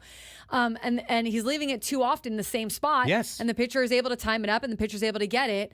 And then, look, how long can that last, right? Where you have the one pitch that you really rely so heavily on. But I think you also have to look at like mental and emotional and like just, I don't think, look, Robert Suarez is very, like I said, he's like ice. Like ice in his veins. I don't think if you asked him, he would say he's mentally fatigued. I really don't. But there is something going on that has gone on over the last month. Yes. Since the trade deadline, Robert Suarez's ERA is over 5. Since the trade deadline, there you go. And it's the highest of the pitchers in the bullpen.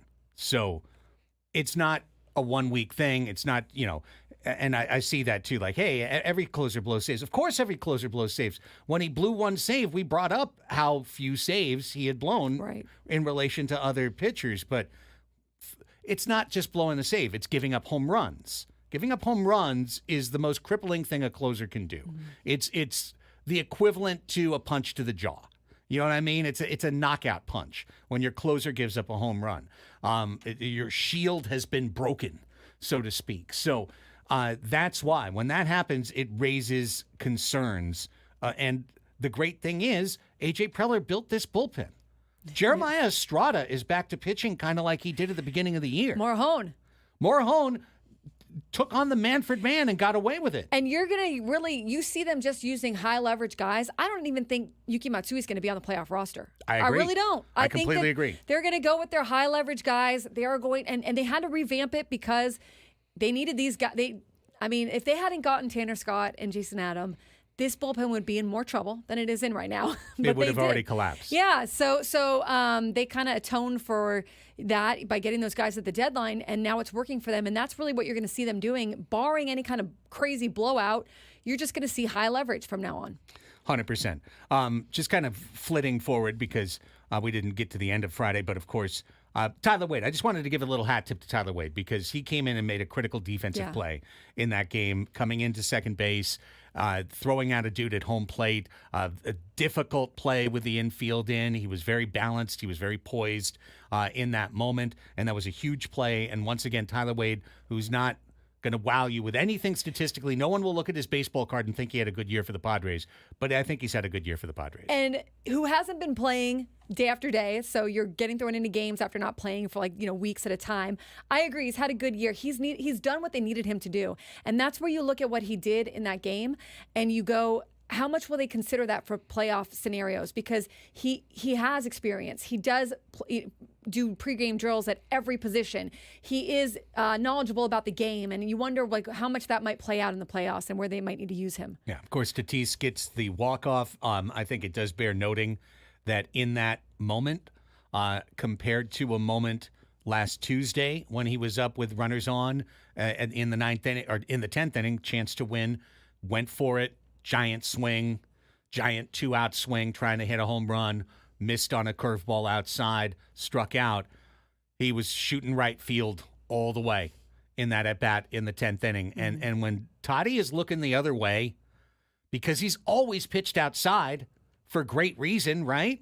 No one wants to put one inside to Tatis. Right. It's going to go off the Estrella deck. Yeah. So when he's looking to right field, superstar, unstoppable force. Baseball is so funny because Fernando Tatis Jr. had not had one walk-off prior to the one he had a few weeks ago or whatever that was, maybe 2 weeks ago. And now he's had 2 in the last month, right? And the same thing, the same deal. Jersey comes off. You know, so much fun on the field. And it was very indicative of, well, the Padres just like to make it interesting. They just want to add one more walk-off to their tally, right? But no, you know, players after, and even all weekend said, you're never comfortable in those situations as a player. Even the Padres, Manny Machado said it, other guys said it. You don't ever really want to be in those situations, but credit to them and credit to their team that they're able to pull it off as often as they are. Let's take another break. We'll come back and chew on some more stuff from the weekend that was. This is such a fun time to talk ball right now that we've got a dozen things that we could still talk about that I feel like we won't even get to on the show today. But we're going to do our darndest and be right back with more of the Padres Deep Dive Hour after this. Don't go anywhere, Padres fans. You're listening to Annie and Elsten on San Diego's #1 sports station, 97.3 The Fan.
Listen to Sam Levitt's podcast, Inside San Diego Baseball, where Sam covers everything going on with the Padres. You'll find all of his pregame and postgame coverage on that feed.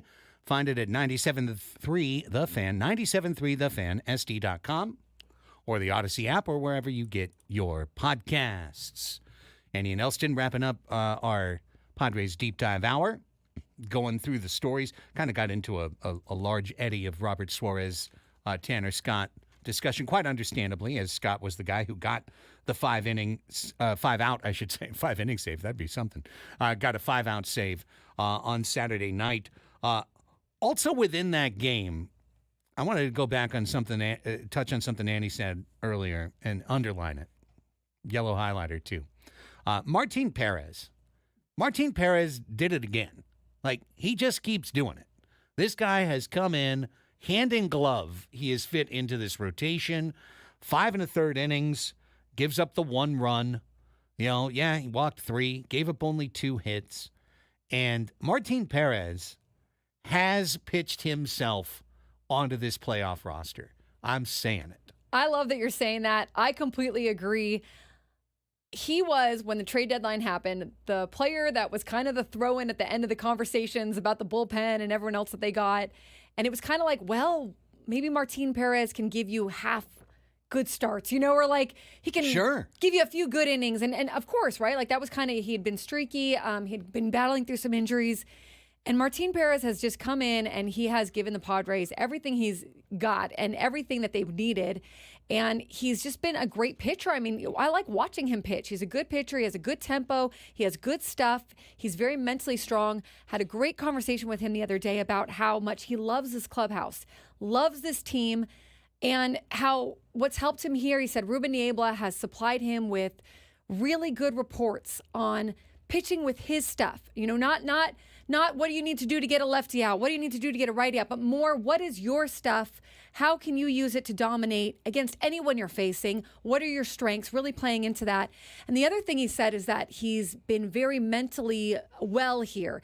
On other teams he's been on, they haven't given him a structure of, hey, you're going to do this, you're going to do that. He'd go sometimes 6 days between starts, sometimes a week, sometimes, even longer. And here they've really given him a good plan and a good idea of where they're going to use him, obviously inside this rotation. And so he just is really feeling very comfortable. And then you just look at the vibe.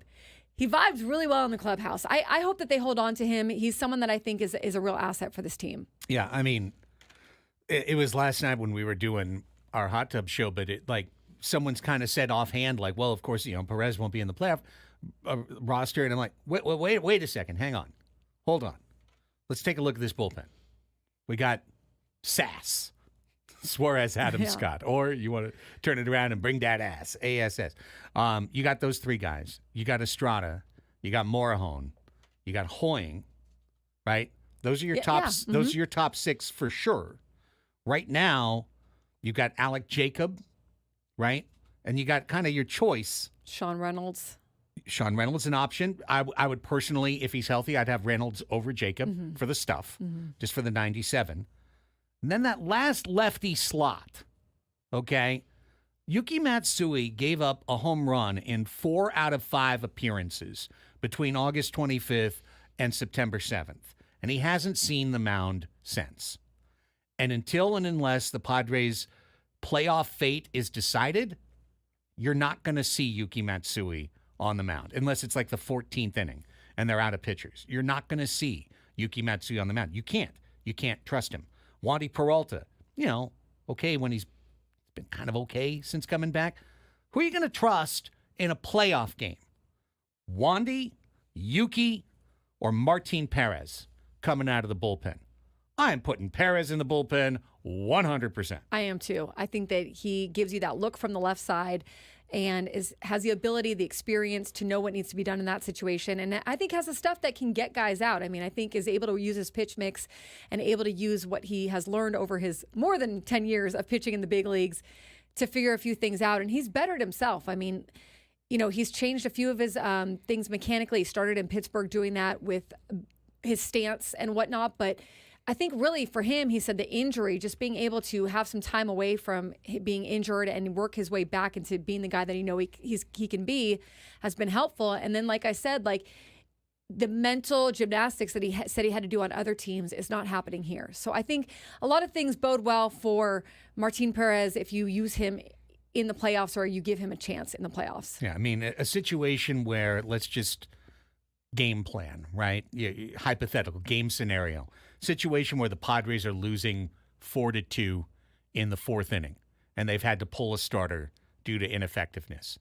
You're going to give that ball to Yuki, or are you going to give that ball to Martin Perez? It's a no-brainer to me. It's a no-brainer. You'd want Perez to come in, cover multiple innings, have the opportunity to shut the other team down, give him a different look from the other side of the plate. You know, there's a lot of positive, and just the way he's pitched, he's deserved it.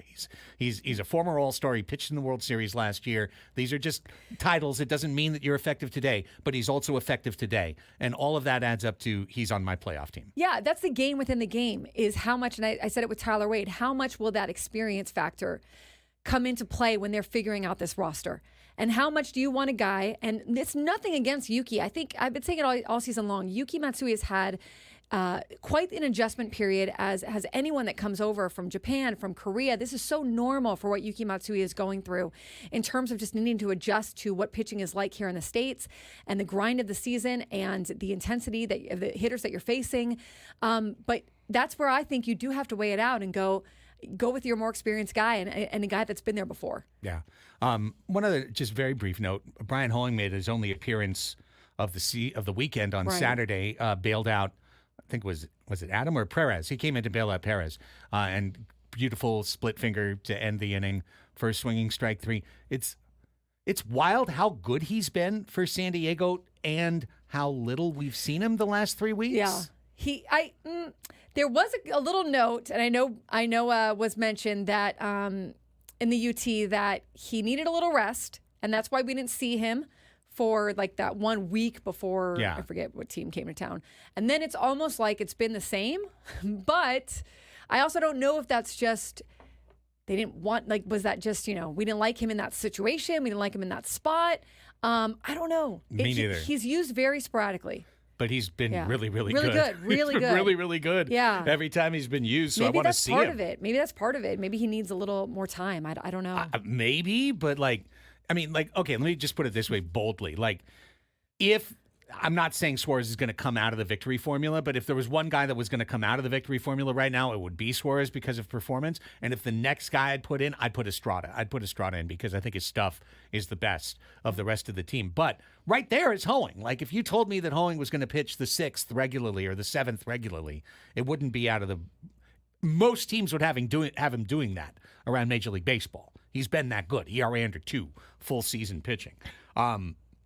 Last thing here, as we flit back and forth. I am so happy to see, after what appeared for a month to be a fade to the end of the season for Jurickson Profar, that in fact it's not. It was a lull. And after the lull has come a roar. As in the last 15 games, Jurickson Profar, let me just start here. In the last 15 games, he's scored 11 runs. That's gigantic. This is your table setter. He leads the National League in on-base percentage. He's always batting in the top 3 in the lineup. When he is on, things are happening for San Diego. And in those 15 games, he's got a 345 average. He's got a 413 on-base percentage. He does have 3 homers, but he scored 11 times. So when Profar's getting on and Manny and Merrill are knocking him in, this offense is going. That was his 15th game-deciding RBI that he had over the weekend there. And the 6th victory, I'm pulling this from AC's newsletter, was in which Profar drove in at least half the Padres' runs, tied with Manny Machado and Jackson Merrill for most on the team. His 385 on-base percentage leads the National League. He had that stretch where he was batting 165 from August 11th to September 4th, still getting on base, though. And now he's just clicked it back together. And I think, honestly, when you look at Jurickson Profar, so he had this little... a few weeks, August 11th to September 4th, so maybe 3 weeks where things kind of dropped for him. Other than that, he's been excellent. And he's been I would argue, the most consistent all season long. Maybe I'd have to look at Jackson Merrill. Manny I would put in there, except that he had the injury, so he really started heating up more in June.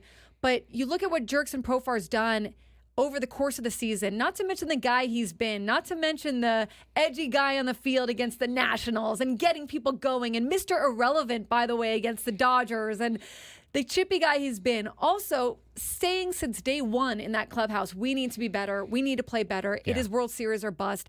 We got to get our act together. He's just been a unifying force, and he has done it on the field consistently all season long.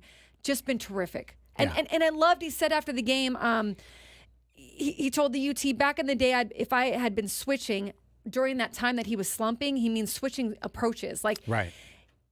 He would have tried to do that. And we hear that so often from players, from hitters. When you're going through a slump, you try to change your approach. You try to change what you do at the plate. And he just stuck with his approach, got through the slump, and now is back to doing what he's doing. And he said, back in the day, I would have tried to change stuff, and it probably would have messed him up more.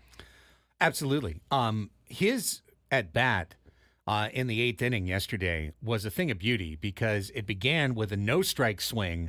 And again, Letters to AJ did a great breakdown of this, but it began with a no-strike swing that was 100% his home run swing. He tried to hit a home run on the first pitch, and he swung and missed.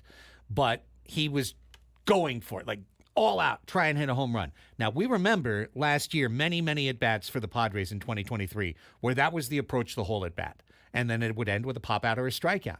That didn't happen.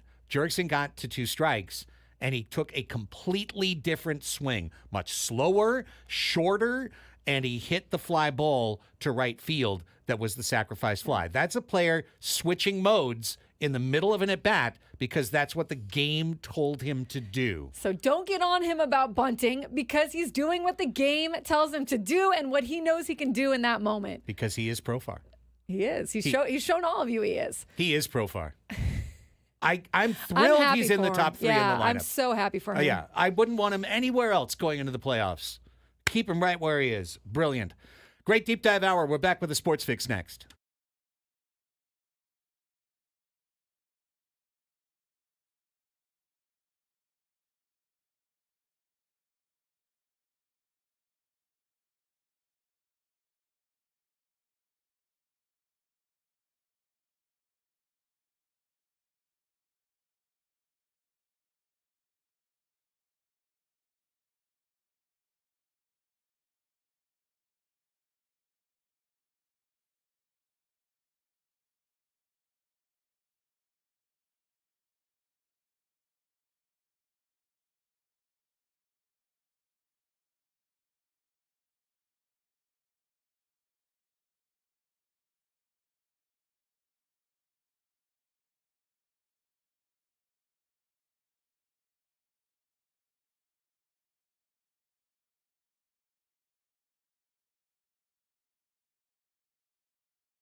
12 o'clock on a Monday. The lunch hour has arrived, and as you take your plastic knife to punch those little holes in the cellophane on top of your microwave meal. Because you don't have any grand forks.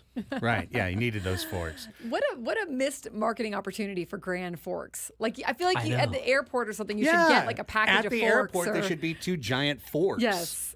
When you go to departures and arrivals. Do you want to see how big Grand Forks International Airport is, Annie? You said there's gate 1 and gate 2. There's 2 gates. Okay, we'll pass on that. There's 2 gates. Fork 1, fork 2. It should be like when the drone flies over Grand Forks. I don't even know how many Fork to flights the- roll through there a day because when we landed, there wasn't a plane for miles on the tarmac. Well, there was just your USD boys. Well, as we get ready for your lunch hour, let's fill up your cup with some sports knowledge.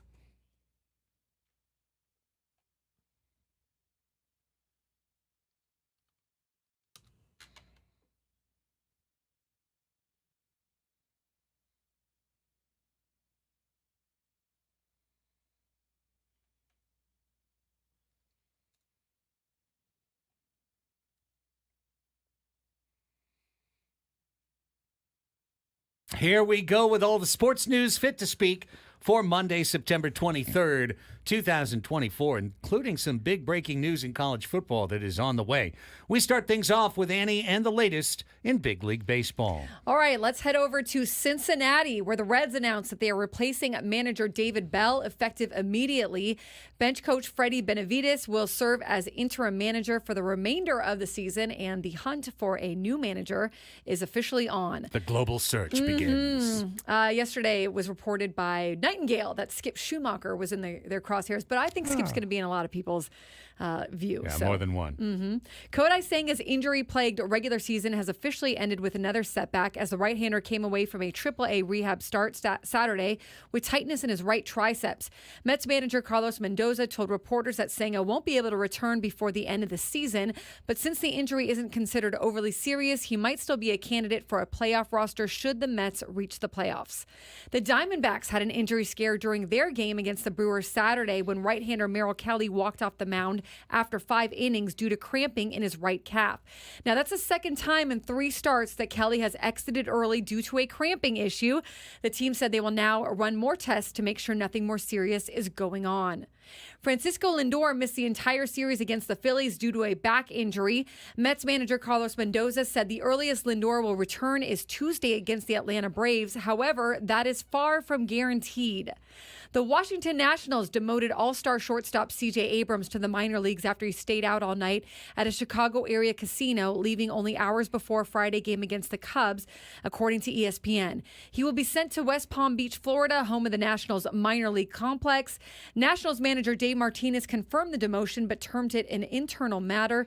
He said he spoke with Abrams for a significant time Friday and called it an emotional conversation during which the two wept together. The Padres selected the contract of shortstop Nick Ahmed yesterday. To make room, right-hander Johnny Brito was recalled and placed on the 60-day injured list with a right elbow sprain. Infielder Mason McCoy was placed on the 10-day IL, retroactive to September 19th, with back inflammation. And the Padres swept the White Sox at Petco Park over the weekend to improve to 90-66. It is the first team since 2010 to reach 90 wins, and this is only the 5th season in franchise history to set that mark. Yep. Yeah. They have an off day today Wow. and take on the Dodgers in Los Angeles tomorrow night. 5 90-win seasons since 1969. I'm going to see if I can just remember them all off the top of my head in a moment. But first, here's Braden checking that weekend baseball scoreboard and what's to come today. Well, Annie, the Padres aren't the only team that is off today. Who else, Almost Braden? everybody else is off today, too. There's only 4 games in Major League Baseball today. Cubs are in Philadelphia, Red Sox are in Toronto, Seattle's in Houston, and the Giants are in Arizona. That's it. That's it. You got 2 Monday Night Football games. Maybe that's why. The Major League Baseball and the NFL agreed, I guess, on this day. But there's 0 baseball games today. There's 4, which means there's none. I mean, you go from 15 to 4 in the last week of the season? Kind of odd. What are we doing, baseball? Maybe it is an NFL thing. I don't know if it's agreed upon, but maybe they think that no one's going to watch. Maybe they're like, well, the NFL's got 2 Monday Night Football games, so why even Bother? compete? Right. 4 games tonight. Games of the weekend: Pirates beat the Reds 2-0. Nobody cares. Tigers beat the Orioles 4-3. That's significant to some. The Detroit Tigers have now jumped to the number 2 spot in the wild card standings in the American League. We'll check that out in just a little bit. Blue Jays and Rays, it was Tampa over Toronto. Those teams doesn't really matter. Braves beat the Marlins 5-4. Angels over the Astros 9-8. Giants shut out the Royals 2-0. Brewers beat the Diamondbacks 10-9. Cardinals over the Guardians 2-1. Cubs beat the Nationals 5-0. Rangers outlast the Mariners 6-5. It was the Yankees over the Athletics 7-4. Rockies had a lead in the game against LA. In fact, they led 4-0, and at one point they led 5-1 going into the bottom of the 7th inning, where the Dodgers put up 3 runs, and then they had a 5-4 lead going into the bottom of the 9th inning, and the Dodgers scored 2 runs to win 6-5. Yeah, it was an Ohtani homer and a Betts homer. That would have drastically changed my outlook on the division if the Dodgers would have lost that game. But the Rockies rockied it and lost to the Dodgers last night 6-5. Turns out they're still the Rockies. They're still the Rockies. Can they just pretend that they're wearing Padres uniforms? Just pretend. Just pretend the Dodgers are in brown and gold. Please.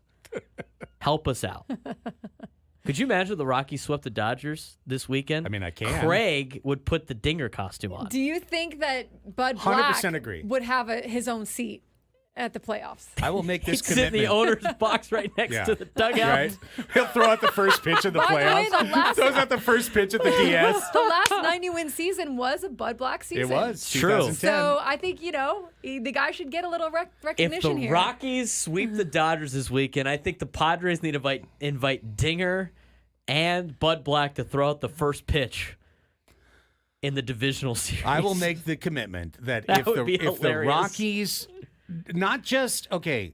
if the Rockies engage any scenario by which their play over the weekend at Coors Field gives the Padres the National League West title, I will come in Monday in a Dinger costume. Now, how are you going to pull that off? Where are you going to get a Dinger costume? I figure you'd have to Does slap that one together. lying like that. around? Does it have one lying around, Wouldn't a Braden? Barney costume essentially be a Dinger costume? I think if you could just wear anything Rockies, and I think you'd be fine. No. He has to wear the Dinger Dinger. costume. I mean, where do you get a Dinger. Dinger costume? I mean, I figure I could just get a Barney costume. It'd be about the same thing.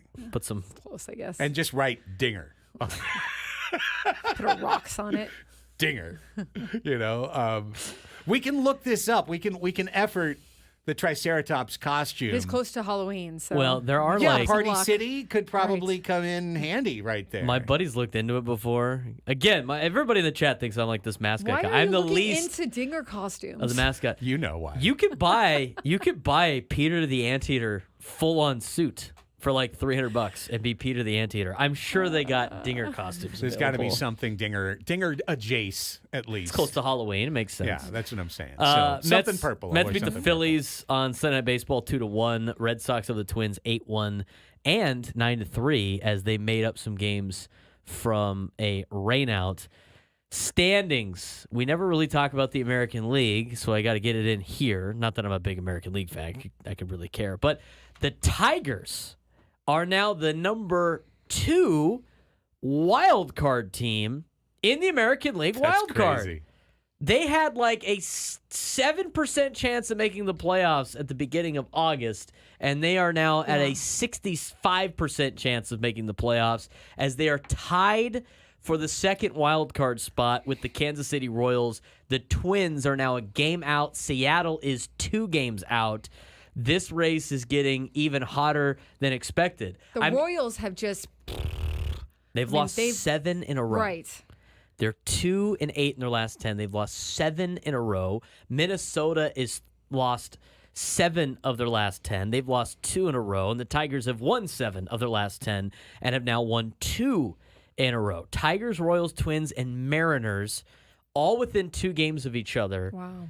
For the final 6 games of the season. I thought the Tigers, by the time the Padres played the Tigers, and also they traded away guys at the deadline, I thought the Tigers were out of it. And that's crazy. I mean, to have come back and to be part of it and in the race. I mean, now you're in the race. You could very well be in the postseason. American League wild card is going to be a race with 4 teams battling for 2 spots. In the National League, you got 3 teams battling for 2 spots as the Diamondbacks, Mets, and Braves are all within 2 MLB games is of each loving other. this right now. Loving it. It'd be Yes. nice if there's some divisional races as well, but the Padres are the closest division race in Major League Baseball with 3 games back. Everybody else is 5 back or more. That's a look at Major League Baseball scores. I'll be back with some football news, some big important football news next. Kidspartycostume.com. Colorado Rockies mascot dinger purple triceratops mascot costume on sale, $469.99. Processing time 3 to 10 working days. Shipping time 5 to 17 working days. If I ordered it now, I mean, it would be a true act of faith and a $500 cost. That's a lot. But I could get a highly authentic, probably actually game usable Colorado Rockies dinger costume, and then I could just gift it to Braden when I was done, and that would be his Christmas and birthday present. That'd be, yeah, definitely. I would never wear that. You would have to wear it. Never wear it. I think, though, if you buy it, you'd curse them, so let's not do that. Fair enough. Fair enough. By the way, 5 Padres 90-win teams in history. 1984, won 92 games. Yes. 1996, Okay. swept that 3-game series in L.A. to get to 91 wins, 91 and 71. That's the 3rd best record in Padres history. 1998, best record in Padres history, 98 wins. 2010, 90 wins. And 2024, somewhere between 90 and 96 wins is where we will finish. 2 of those seasons ended up in the World Series. Yes. One of them in 2010, but that was a different playoff format. Correct. When they didn't make the playoffs, Right. even with that. When they only had 1 wild card. I don't know what the other one was. In... 96, they got swept by the Cardinals in the you just first said round. that. Yeah. Mm-hmm. Yeah. Okay. And then this year, World Series. I mean, well, hopefully. Okay, on to my part of the fix. Let us begin. I do have a Landon Donovan soundbite in here, my friend Braden. Over the weekend, San Diego Wave FC traveled to the Windy City, and boy, did they have a tall mountain to climb. They were asked to play and win 3 matches in 8 days in 3 locations, having already won in Salt Lake City last Saturday and then coming home in the CONCACAF Women's Champions Cup Wednesday to beat Portland 3-2. It was off to Chicago to take on the Red Stars in an absolutely critical NWSL match. And the Wave were almost up to the task. I was watching this at home on Saturday night, flipping back and forth between the Padres and the Wave. They conceded to the Red Stars in the 20th minute to fall behind 1-0, and then proceeded to, honest to goodness, listeners, dominate the match the rest of the way. Dominate the match. Possession after possession, chance after chance, shot after shot. Maya Jones hits the crossbar. Amira Ali's header just misses. Danny Colaprico in the box misses 3 times up high. It was over and over. They have a stat in soccer called XG, expected goals. It's kind of the sabermetric way to track the movements that you're making that should lead to chances to scores. The Wave generated 2.8 XG on the game. So they should have scored somewhere between 2 and 3 goals. They scored 0. Soccer's mean sometimes. What does that tell us about analytics right there? Well, that it's telling. Well, no, I think it tells you that the analytics explains the game. It explains that the Wave dominated the game but lost 1-0, as opposed to just looking at it going, oh, well, they must have been terrible offensively. They lost 1-0. Okay. You know what I mean? What you're saying. Yeah. It's adding much deeper context to the game. So a devastating loss, no joy, 1-0 loss. Here's head coach Landon Donovan after the match. It's great. You're always going to concede some chances when you have 2 world-class players in Mal and Ludmila. So credit to them for making the play to get the goal. It's been a really hard week, long week. I'm really, really proud of the effort and how we played. We played like the home team. I asked them to, and they played like the home team. It's frustrating. We deserved better out of the game, but that's part of this sport. That's unique to this sport, and so it can happen. I've been part of it many times as a player, where you just dominate a team for 90 minutes and you end up losing, and that's part of it. So, but I can't fault the effort, the intent. They were awesome. So proud of them, but the result hurts. Yeah, honestly, Landon has really changed the way this team plays, and they look so much better. And the additions of Cascarino and Maroney are huge. Wave hosts Portland again on Saturday night. Honestly, the playoff hopes are dwindling away, but the team's playing much better, and I could see them continue with Landon as head coach. I really could. Staying in women's sports, WNBA playoffs began last night with 4 games won in best-of-3 series. The champion Las Vegas Aces beat Seattle 78-67 behind 21 from AP Player of the Year, Asia Wilson. Meanwhile, Alyssa Thomas of Connecticut netted a triple-double as the Sun handled Indiana, and AP Rookie of the Year, Caitlin Clark, 93-69. Top-seeded New York Liberty, second-seed Minnesota Lynx also picked up Game 1 wins. Across the pond, the BMW PGA Championship in Virginia Water, England, saw Billy Herschel eagle his second playoff hole to hold off Rory McIlroy and win the season-ending tournament for the second time in 3 years. Tough news for Man City fans. Midfielder Rodri has reportedly suffered a major knee injury and ACL tear that could see him miss the rest of the season. And lastly, a sad note for one of the great voices in NBA history, Al McCoy. He was the radio voice of the Phoenix Suns for over 50 years, passed away today at the age of 91. He called Suns games for 51 seasons from 1972 to 2023, including Phoenix's 3 NBA Finals appearances, well known for his three-pointer call of Shazam, for his melodious baritone, Al McCoy, truly one of the great basketball announcers of all time, dead at the age of 91. Back to Braden for the football story.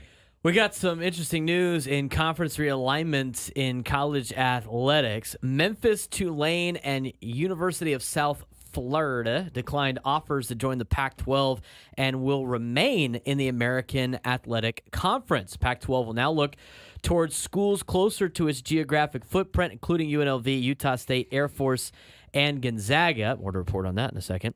AAC also looking at Air Force, sources said, according to Brett McMurphy. The American Athletic Conference put out this statement today. We are the American Athletic Conference, period. A conference that prioritizes student-athlete welfare, is proud of blah, blah, blah, blah, blah. Together, we are committed to continuing to build American brand, exploring new opportunities for exposure and value, and developing innovative economic resources, all in service for student-athletes. While we acknowledge receiving interest in our institutions from other conferences, we firmly believe that it is in our individual and collective best interest to uphold our community to each other. Together, we will continue to modernize the conference, elevate student-athlete experience, achieve championship, blah, blah, blah, blah, blah, blah, blah, blah, blah. Nobody cares. They should have just put the gif from The Wolf of Wall Street saying, I ain't leaving. We ain't leaving. Yeah, exactly. Pac-12 offered those 4 schools today. They immediately got declined today. Now, however, they did get an acceptance from Gonzaga joining in everything but football because they don't have football. Right. Gonzaga will leave the West Coast Conference to join the Pac-12. Okay, that's huge. it is. Which still needs a minimum of 2 more football members by 2026, so they will have to add 2 more schools anyway. But Gonzaga, even without a football team, will receive a full conference revenue share in the Pac-12, sources said. Gonzaga fleeced the Pac-2 if they get full revenue sharing and no football to worry about. It's going to be very difficult to beat Gonzaga in that conference. A good basketball rivalry, though. It's going to be good. It should be a sick, fun actually. division. It will be Gonzaga and San Diego State, and then Colorado State. Other teams will also be in the conference. And right. other teams. And other schools. More We'll have great 2 more. content. Yes. So at least there's that. But again, they still need 2 more football conferences. And it won't be all these other mediocre teams that just said bye-bye to the American Conference. Correct. None of those teams. Well, Memphis is decent in basketball, but aside from that, none of them are really basketball schools. So we'll see what the next move is. The interesting thing, though, and we'll talk about this in the next segment, Gonzaga using all of their TV revenue to just pump into basketball is going to be interesting to see because they don't get a lot right now in the West Coast Conference, and they're already one of the top contenders in all of college athletics. Some NIL yum-yum. And San Diego State's going to have to use it to football as well. AP Top 25 came out from this weekend. Texas, the number 1 team in the country with 44 first-place votes. Georgia comes in at 2, Ohio State 3, Alabama 4, Tennessee 5 after beating Oklahoma this weekend. Georgia and Alabama will play this weekend in Tuscaloosa. It's the first time in a long time that Alabama is a underdog at home.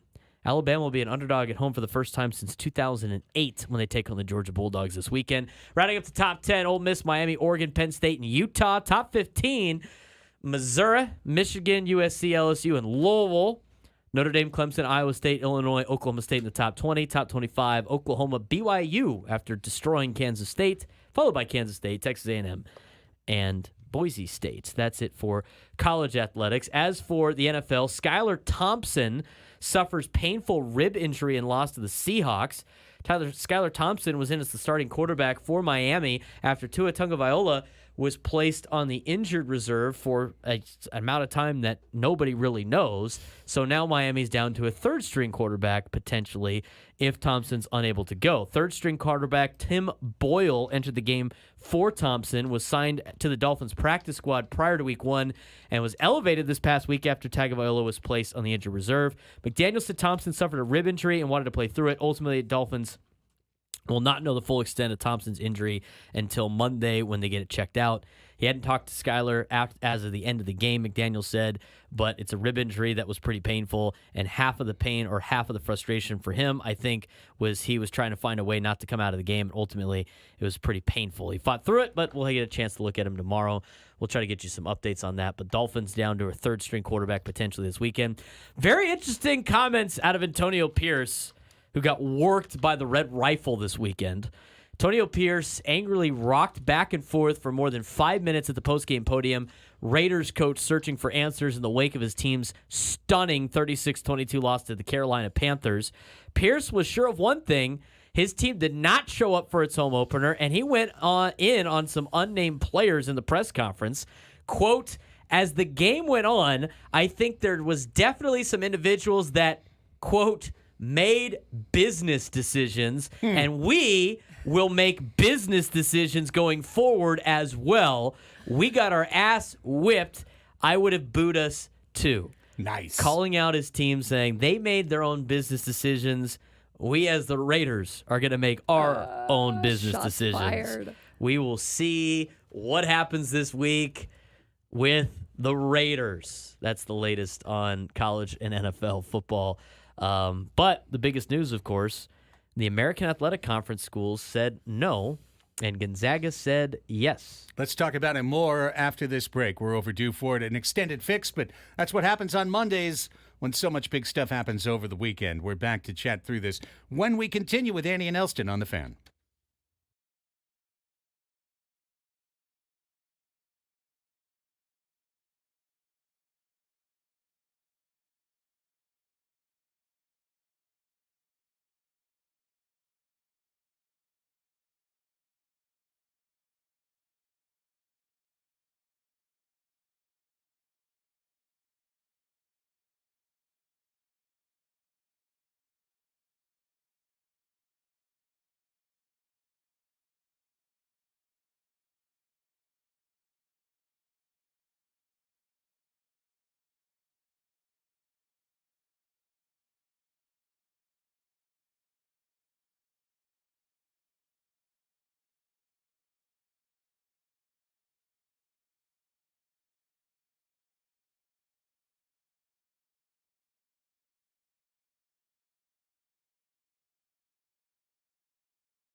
Baseball coverage on 97.3 The Fan is presented by T-Mobile. Head to T-Mobile.com and get a great deal on an iPhone 16 Pro. 12:29 is the time. You know, it occurred to me, not that anyone cares about this, but how do you handle your upgrades, your phone upgrades? Like, do you do you get the new one every time? I decline it for like months and months and months and months and months and months and months. And then at some point when I'm sleeping sometime, like, and I forget to whatever, or it's plugged in, it just does it. It's supposed to automatically do it on mine, but because I play my ocean sounds at night through my phone, me too. It doesn't do it. You do ocean sounds specifically 100%, too? Me too. Yes. All right. And but if I leave it overnight, because it's always like, we'll update your phone at 3 a.m. or something. Okay, totally understand. No, what I meant was like upgrading, like switch out the old phone for the new edition phone. Like, what's your routine? I don't. The last routine I had was I waited too long, and then my phone died, and I lost a lot. So now I would say it's not yearly by any means, but it's probably like every 3 or 4 years. Like if there's a deal or something I can do with Verizon. How about you, Braden? I will have my. I don't even know which one I have. Ever. I never know which one I have either. I think it's a 13 I had to look it up. I went from like an 8 yesterday. to a 12, so then I'll probably go from like, what are they on now? 16? I don't even know. And maybe soon, yeah. But to me, it's like I literally wait until I get frustrated with my phone. Because the thing is, it's like you have to download so many of the software updates that eventually your phone just gets disintegrated. It's like it starts to disintegrate from within. There's like a theory that Apple will start to hurt your phones after a while. So you go buy a new one. I mean, I just think with all the updates, eventually the software on your phone just can't handle it. And that's what happened to me. You got to get a new one, and then at that point is when I get a new one, and then I usually have an upgrade because I hadn't used it in forever many years, and then that's when I get my new phone. I have never been somebody that needs to wait in line for a new phone. Yeah. Like on the first day. Got to have this new phone. I don't get people that do that. And I've got to get frustrated first. I've got to get frustrated with my phone. Yeah. Yeah. It gets the job done. Yeah, I'm every 2. That's my thing. Every 2? Every 2. Wow, look at you. That's so like good. I went from the 4 to the first iPhone I ever got was the 4. Mm-hmm. Then I got the 6, and then I got the 8. Even numbers. Seriously. So is that because why? Why is that? Well, so the reason why is that usually every other or so they actually create an upgrade. Like I'm sure there was something. You getting it? Yeah, you're saying? I'm sure there was something, but to me, the difference between the 14 and the 15, we're talking about iPhones here. Mm-hmm. The difference between the 14 and the 15 was the case. It was like, the shiny metal case. But usually every couple of them, they actually have something significant that's an upgrade in terms of their chip or, the amount camera. Of exactly. The camera, the storage, the speed, the screen itself, something along those lines.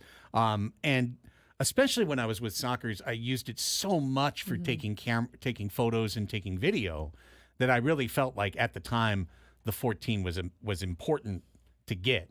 So I looked it up yesterday when I saw the 16 was coming out, and I'm like, oh yeah, I have a 14 right now. So you're gonna get the 16 because that's the other thing is usually I'm Verizon, and usually every by the end of 2 years you've gotten to the point where you can trade it in just for kicking out another 2 years of deal, and then you basically get it for free or free-ish. Will you stand in line?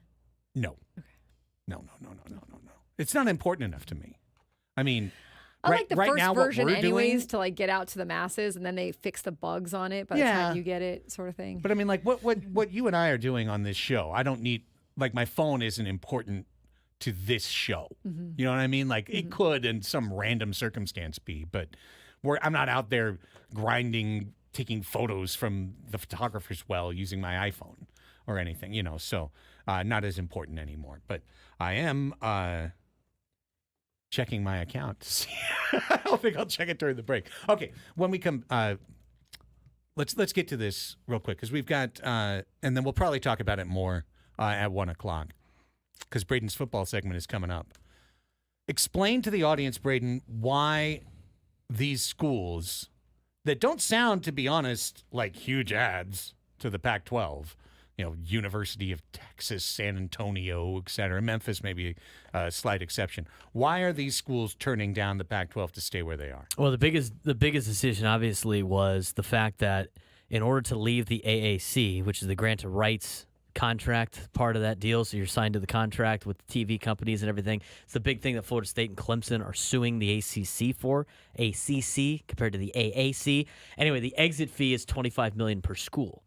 And so all of those schools, Memphis, South Florida, UTSA, and Tulane, would have to pay the American Conference $25 million each to get out of that conference to join the Pac-12. That conference has a commitment to ESPN. It's already guaranteed with the money and contract. And the only thing the Pac-12 can offer them is hypotheticals of, hey, we might be able to get you this. We might be able to get you this money, but it wasn't guaranteed. It was kind of a shell game. And on top of that, of the $25 million that they would have to pay the American Athletic Conference to leave, the Pac-12 told Memphis, Tulane, USF, and UTSA on the term sheet, we're offering you and willing to pay $2.5 million of the $25 million, which is a major hurdle for those schools. So they said, no, we ain't leaving.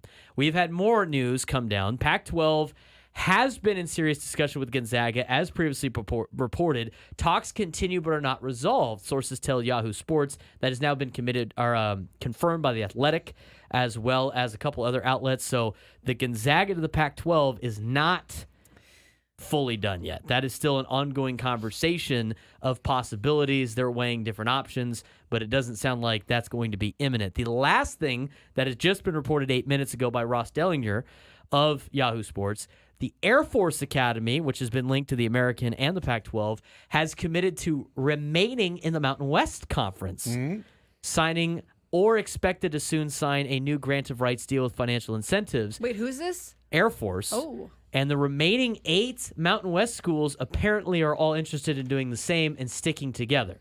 So the 8 Mountain West schools don't want to go to the Pac-12, and the AAC schools don't want to go to the Pac-12, and the only school we thought could potentially be going to the Pac-12 is Gonzaga, and that quickly got extinguished on social media, probably when Gonzaga officials got asked about it by other reporters. Like, no, we're not doing that. This is wild. What a train wreck of a day. They might still get Gonzaga. It just doesn't sound like it's not buttoned up yet. But if you're reading this right, one reporter goes, Gonzaga's in. They're going to join. And then all the other reporters are like, what's the deal? And then everybody else goes, that's not even close to being true. So that's going to be interesting to see if they add them. Now, if Gonzaga pulls that off, that's a huge win for Gonzaga, as we mentioned before, because getting a full share and not having football, you could pump all that money into basketball.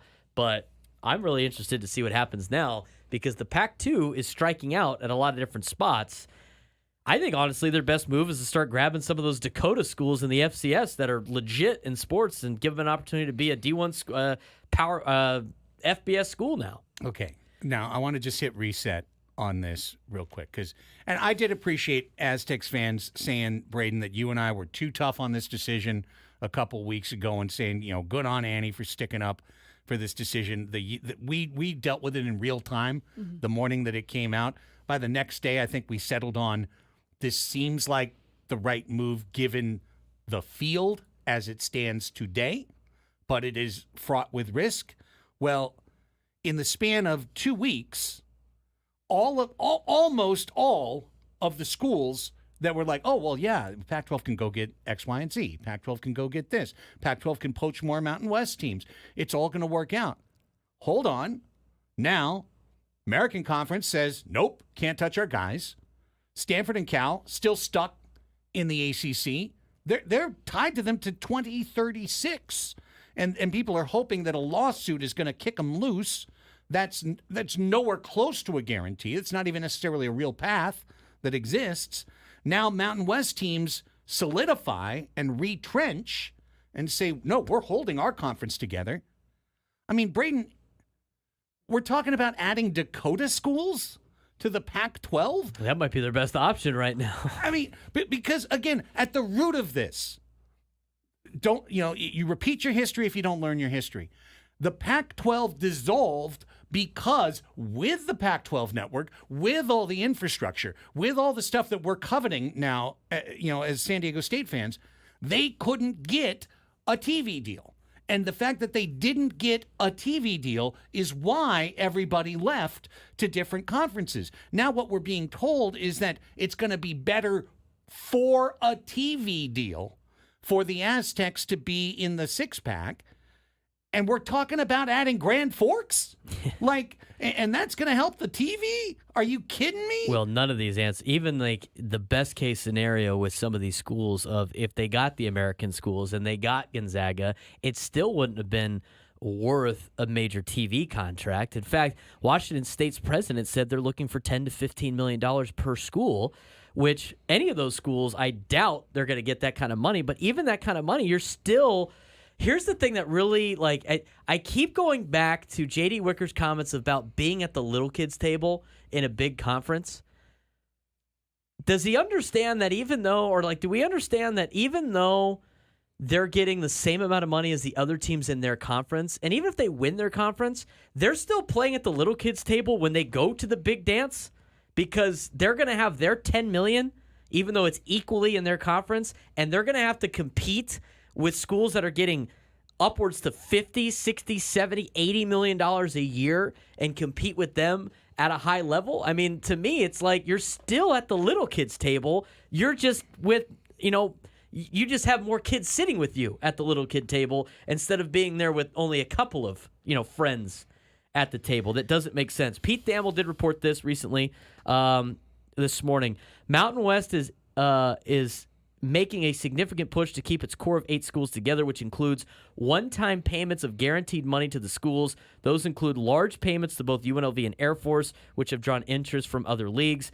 This is the league's strategy to leveraging the more than $120 million in exit fees it's expected to collect from the 4 departing members. The Mountain West is being aggressive in guaranteeing money, knowing that any decision about the Pac-12 would be based on projected numbers.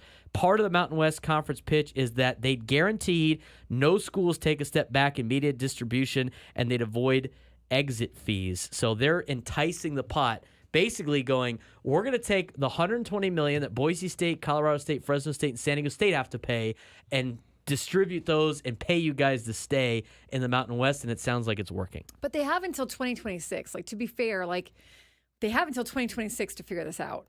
Not a long time, but we don't know that they're not going to get any other teams that are worthwhile. That's just to be a conference. Right. That's just to exist. That's just to exist. Yeah, the conference must dissolve if they don't have those teams. They won't by get recognized as a conference if they don't get those two schools, and then they're really screwed. And then you're an independent trying to schedule. Now, yes, absolutely. There's time. However, keep in mind, football schedules are set multiple years in advance. Way in advance. Like 4, 5, 6, 7 years in advance. These types of decisions, you can't just roll out at the end of a season and go, oh, well, next season we're going to be... These decisions must be made now. That's why these schools are making these calls right now, because they're getting the call from the Pac-6, like, come here, come on in. All this retrenchment is putting them on an island where now you're like, okay, we have to accept any 2 football schools? We have to clear any 2 schools in just to exist? Nicole Arbach reporting and she writes... I think she does a good job. She does great. She says they're in talks. They said that expect a bit more news today as the Mountain West is working on getting its current members to recommit to the conference moving forward. But she said that Gonzaga and SDSU have had serious discussions, or in serious discussions, or sorry, not SDSU, the Pac-12 or the Pac-6 or whatever. Which is what everybody has been reporting today. Right. So it's like that's not necessarily off the table until Gonzaga says it is. Well, and Gonzaga's had serious talks with the Big 12 conference about joining in basketball only. So, I mean, these same thing with free agent signings, right? It's like, they're in serious talks. Serious talks about a trade to acquire Dylan Cease or Garrett Crochet. But here's the thing that would be a catastrophic blow to the Pac-12 is if the Mountain West signs a commitment with their current teams past 2026 and they're not leaving, then where are you going to go? Where are you going to go? Right. And again, it's not just existing. The idea is putting together a conference that will get you paid more money than you're currently getting in the Mountain West Conference. And if you have teams that are in that conference that are the same or less than the Mountain West or the American Athletic Conference, in a time now where we talked about it with the NBA, there's not a lot of TV companies that are just dishing out media rights deals anymore. Right. Which media right company is going to give them a gigantic contract if they couldn't even get it with the Pac-12 before and they couldn't get it with the Mountain West. Why changing the name of the same teams going to get you more than what you're currently getting now? Oh, for that big Colorado State North Dakota game. That's going to be a ratings winner. I mean, the whole thing is wild. We'll continue to talk about it day by day as it evolves. We got to take a break right now. And when we come back, it's time for our first silly game of the week, Fast Money. It's a double Fast Money week here on Annie and Elsten, the very popular bonus round from the Family Feud game show. We need a contestant right now. Give us a call. 833-288-0973 is our number. Lines are open now. 833-288-0973. Give us a call. We'll get a contestant. We'll come back. We'll play Fast Money and try and qualify you for our end-of-the-month grand prize drawing, a 2-night stay at Wynn or Encore Las Vegas, and 2 tickets to see the thrilling spectacle known as Awakening at Wynn Las Vegas. We come back to play Fast Money after this on The Fan.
Awakening is the thrilling spectacle at Wynn Las Vegas, dazzling audiences with soaring aerialists, bounding acrobats, high-energy choreography, and comedic moments at the heart of this compelling story.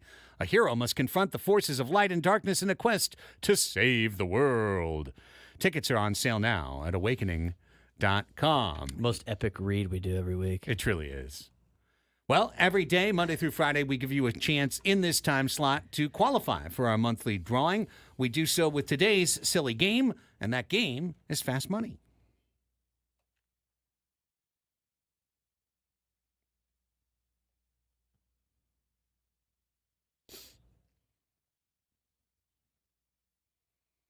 Here we go. Today's contestant on Fast Money is Kevin in San Diego. Hi, Kevin. Welcome to the show. Hey, thanks for having me. It's our pleasure. Before we play, tell us a little bit about yourself. Oh, man, what do you want to know? I'm born and raised in San Diego, huge Padres fan, looking forward to the playoffs. We just wait to hear that phrase, basically, each time. Thank you so much, Kevin. Thank you for being here. All right, we're playing Fast Money today. It's very simple. Here's how it works. It's going to start with you making a decision. You're either going to play against myself or Annie. You'll make that call. Then that host will leave the studio. Our resident Steve Harvey is Braden Soprennant. He has polled a recent Annie and Elsten studio audience to get their most popular answer to 5 different questions, and you'll have 60 seconds to try and find that most popular answer. Then the host you play will come back in, not knowing what you've said, unable to repeat your answers, and they'll give it a go. We'll add it up, and at the end, whoever wins, wins. If you win, you're qualified. Sound good? Sounds good to me. All right. Would you like to play Craig or Annie? I hear everyone plays Annie, so I'll go with Craig. Very good. We've built the board for you. I'm going to hand it over to Annie, and good luck, buddy. Thank you. Wait for Craig to leave the room. Get you ready for Fast Money here, Kevin. You got 1 minute to answer these questions. And if you get stumped at any one of them and you want to pass, you can say pass, and we can get to it if we have time at the end. 1 minute on the clock. We'll start after I ask you question number 1. Question number 1 is, name an excuse teenagers give their parents for coming home late. Couldn't get a ride. Couldn't get a ride. No ride. Name something that comes in a spray bottle. Windex. Name a kind of singer. Not specifically Opera. a name, but like a genre. Like an opera singer. Opera singer. That's good. Tell me a kind of person on display in wax museums. Celebrity. Name something that has wooden legs. Pirate. A pirate. I like it. And that'll do it for Good Kevin. job, Kevin. Bring in Craig. Okay, Craig's coming back in now. Did that in 40 seconds. Yeah, Kevin was on top of it. I like when Fast Money is fast. Yes. All right, question number 1. Time will start after I ask you question number 1. Name an excuse teenagers give their parents for coming home late. Ooh, good one. Car broke down. Car broke down. Or, like, friend couldn't give you a ride, yeah. Car broke down is different than no ride. Friend wouldn't give you a ride. Yeah. Okay, then Car broke down. Name something that comes in a spray bottle. Something that comes in a spray bottle. Vinegar. That's a terrible answer. God, idiot. Are you going with vinegar? Yeah, I already said it. All right. Stop. Name a down. kind of singer, not specific names, but genres. A type of singer, like a baritone. Is that what you mean, or It's more like a genre of okay, music. country singer? There All you right, go. nice. Yep. That's a good answer. Tell me a kind of person on display in wax museums. A celebrity. Try again. Okay. A politician. Politician. Name something that has wooden legs. A table. Table. All right. No, it's a Yep. good one. Okay. All right, let's get to the Kevin, answers. Kevin had a good. Kevin has Get some a good fun answers. answer. Better for that than one. vinegar. What the hell? I'm trying to think of something in a spray bottle. Thought of what my wife has at home. It's good vinegar. Craig punted on first down. I Good pretty job. much did. Name an excuse teenagers give their parents for coming home late. Kevin said, couldn't find a ride. We're going to go with that. Yeah, we'll go lost my friend on that one. 5 points. There you go. That's relatively close. Oh, man, I hope I did better. Craig said, car broke down. Number one answer, 38 points. Hey, what do you know? Car trouble. Car trouble. Car trouble. Name something that comes in a spray bottle. Kevin said, Windex. I think you're coming back Number here. one answer, window cleaner. We'll give him window cleaner. Outstanding. 37 points. Oh, here we go. Outstanding. Craig said, vinegar. Oh, okay. If you would have said Kevin's in the starch, lead. it would have worked. Where's my vinegar peeps at? Window cleaner, hairspray, shower cleaner, perfume, paint, starch. Perfume. It's a good Name call. a kind of singer. Kevin said, an opera singer. Opera singer's correct. Fourth best answer, 7 points. Oh. Craig went with a country singer. 38 points, number one answer. Oh, look out for me. Back in it and has the lead now. Got high friends in low places. Tell me a kind of person on display in wax museums. Kevin said celebrities. Got to be number one. Performers were number one, but that's what we're going to go with. Yeah. Celebrities. 45 points. Absolutely. Craig went with a politician. Second choice. Number two, 33 There it points is. for There it is. world Wow. leaders. Number Although two. I think politicians and world leaders are different people. Yeah, well, come on. I'm just taking a shot at politicians in more cases than not. Name something that has wooden legs. Kevin said, a pirate. Arg. I love that answer, Kevin. I do. Captain Hook. My mom does too. 3 points. We'll give him the Captain Hook. Arr, matey. It's a pirate. Oh, my God. Craig said a table. Well, of course, Yeah, a 36 table. points. A table, you know? Number two answer. Table. Craig won this one by like. Craig won even with the vinegar answer. Got 38, 38, 33, 36. Oh, man. It's like Kevin had a couple 140 good something to ones. 97, yeah. But wasn't enough. That'll do it for today's show. Well, sorry, Kevin. Get us next time. Appreciate you being a really good sport, and pirate was a great answer. It was a great And we answer. appreciate you. Chair, stool, table, Pinocchio, rocking horse, Captain Hook, wax museum figures, performers, world leaders, royalty. What's the Royalty. Yeah. Murderers, monsters. Singers, country, rock, jazz, opera, gospel, rap, solo. Got it. And then that was it. You want to hear the excuses, or are you just going to wait for a year for your son to just tell him More to like you yourself? 3 years. Yeah. But yeah. Phone. I would say modern would be like phone died. Yeah. We Would got probably be number one, but this is probably an old. Yes. car trouble, survey. lost track of time, ran out of gas, no one would bring me. There's your friend one. Yeah. Lost my friend, movie was over, started late, traffic. Oh. Yeah. A modern one would be my phone died. Just Phone's every single dead. time. Oh, Forgot sorry, my my phone. phone died. Oh, yeah. And I couldn't call the Uber, and then I Exactly. That's the one all the time. And then we have to go like, let me look at that phone. I could turn it on, jerk. And where's your charger? Hour number 4 is next, right after this.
Back with you for the fourth and final hour of our midday get-together today. Welcome back, everyone. It's Annie and Elsten here with you on San Diego's #1 sports station, 97.3 The Fan. Annie Heilbrunn is here. I'm Craig Elsten.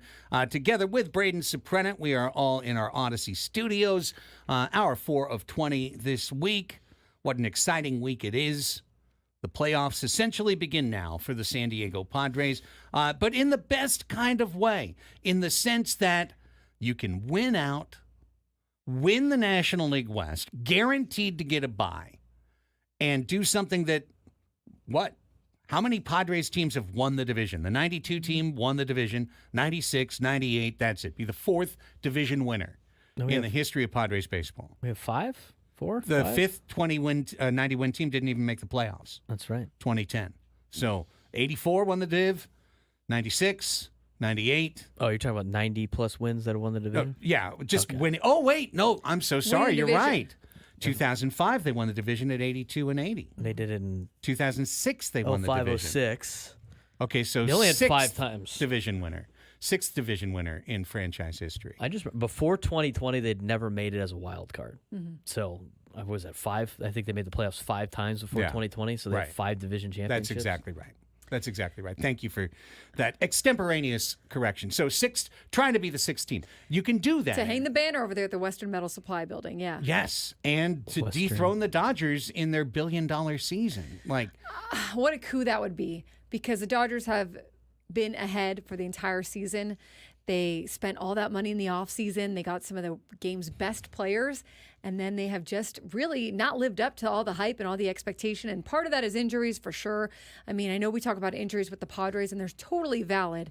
Their pitching staff for the Dodgers has been completely decimated. Of course. But at the same time, the Padres have a better roster. The Padres have a better bottom of the lineup. They've got a more complete roster, a better pitching staff, in my opinion, anyways. So it's going to be a fun week. I mean, I think it's going to be pretty electric, because also the Dodgers aren't going to want to see the Padres celebrating at Chavez Ravine, you know, and even if the Padres were to win but another team loses, they could, the Padres were to lose but another team wins, they could still get their playoff celebration. But I think that's where the Dodgers would want to keep it. Hey, you know, like you might be in, but you weren't in because you won. Right. So with each win this week, the Padres can continue on this essentially elimination playoff style, all-in baseball, try and win today, try and win tomorrow, every game. Joe Musgrove talked about it. I just saw it in a Dennis Lin piece, saying it's pretty hard to ask anybody to go, at this point he was quoted before Sunday's game, to win 7 straight games to end the season. Pretty hard to do, but that's what we're going to try and do. We're going to try and do that, and it's amazing. It's possible. The path is there. It's narrow and brightly lit, but the path is there for San Diego. Now, lose a game in L.A., pivot. Plan B is a great plan. Host a first-round playoff series as the top wildcard team in the National League. And San Diego's magic number to clinch no worse than the 4 seed is 4. It's a combination of Padre wins and Diamondback Met losses that add up to 4. So the Padres are in great shape to get where they want to get. But first things first, Tuesday night, and a chance to get within 2 games of the division with the tiebreaker. Yeah, and something that should be a good confidence booster for this team is the starting rotation. I mean, Yu Darvish did an excellent job over the weekend. So did Joe Musgrove. So did, who was the other pitcher? Someone help me out. This Martin weekend? Perez, yeah. Perez. Just forgot. Just had to look it back up. No worries. But the rotation, over the past 18 games, 2.29 ERA. It's second in the majors since September 1st to the Mets starters, who have a 2.28 ERA. So it just tells you how dominant this team has been in terms of turning around, making sure that their rotation now is giving you probably at least 6 innings every time. It was great to see Darvish go into the 7th yesterday. 5 to 6 innings or whatnot, and making sure that they're keeping it, pretty much either scoreless or just a few runs scored. The offense able to just go back out and do what they need to do. And even we saw with both games over the weekend, on Friday and Sunday, the Padres got stuff going off the bullpen, and I think that's what makes this team. It can make this team pretty dangerous is if it's a tight game and then the Padres are able to get to the bullpen, you've got a really hot bullpen with the Padres that is going to help them hold that lead and not let the other team get any runs across the board. So, of course, we've seen the Dodgers put up a lot of runs. We've seen the Diamondbacks put up the most runs in Major League Baseball this season. It's not going to be easy, but to have an opportunity to get to the division and then, if not, fall to at least a good wild card spot is everything the Padres could hope for at this point. Yeah. Fangraphs puts the Padres playoff odds at 100. And that's because they look ahead to this Mets versus Braves series. And, there's literally, I think, one outcome.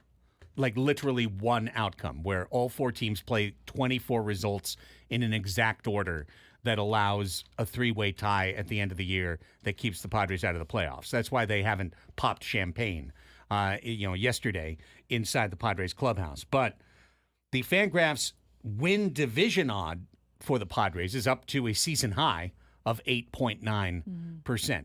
9% chance. Why is it so low? Because, as I said at 10, I will repeat, you could give the best team in baseball history, pull them out of a time machine, pull the 1998 Yankees, who set the Major League Baseball wins record at the time, pull them out of a time machine, put them, on a plane to L.A., and then say you must win 3 games in L.A., go to Arizona, and win all 3 games.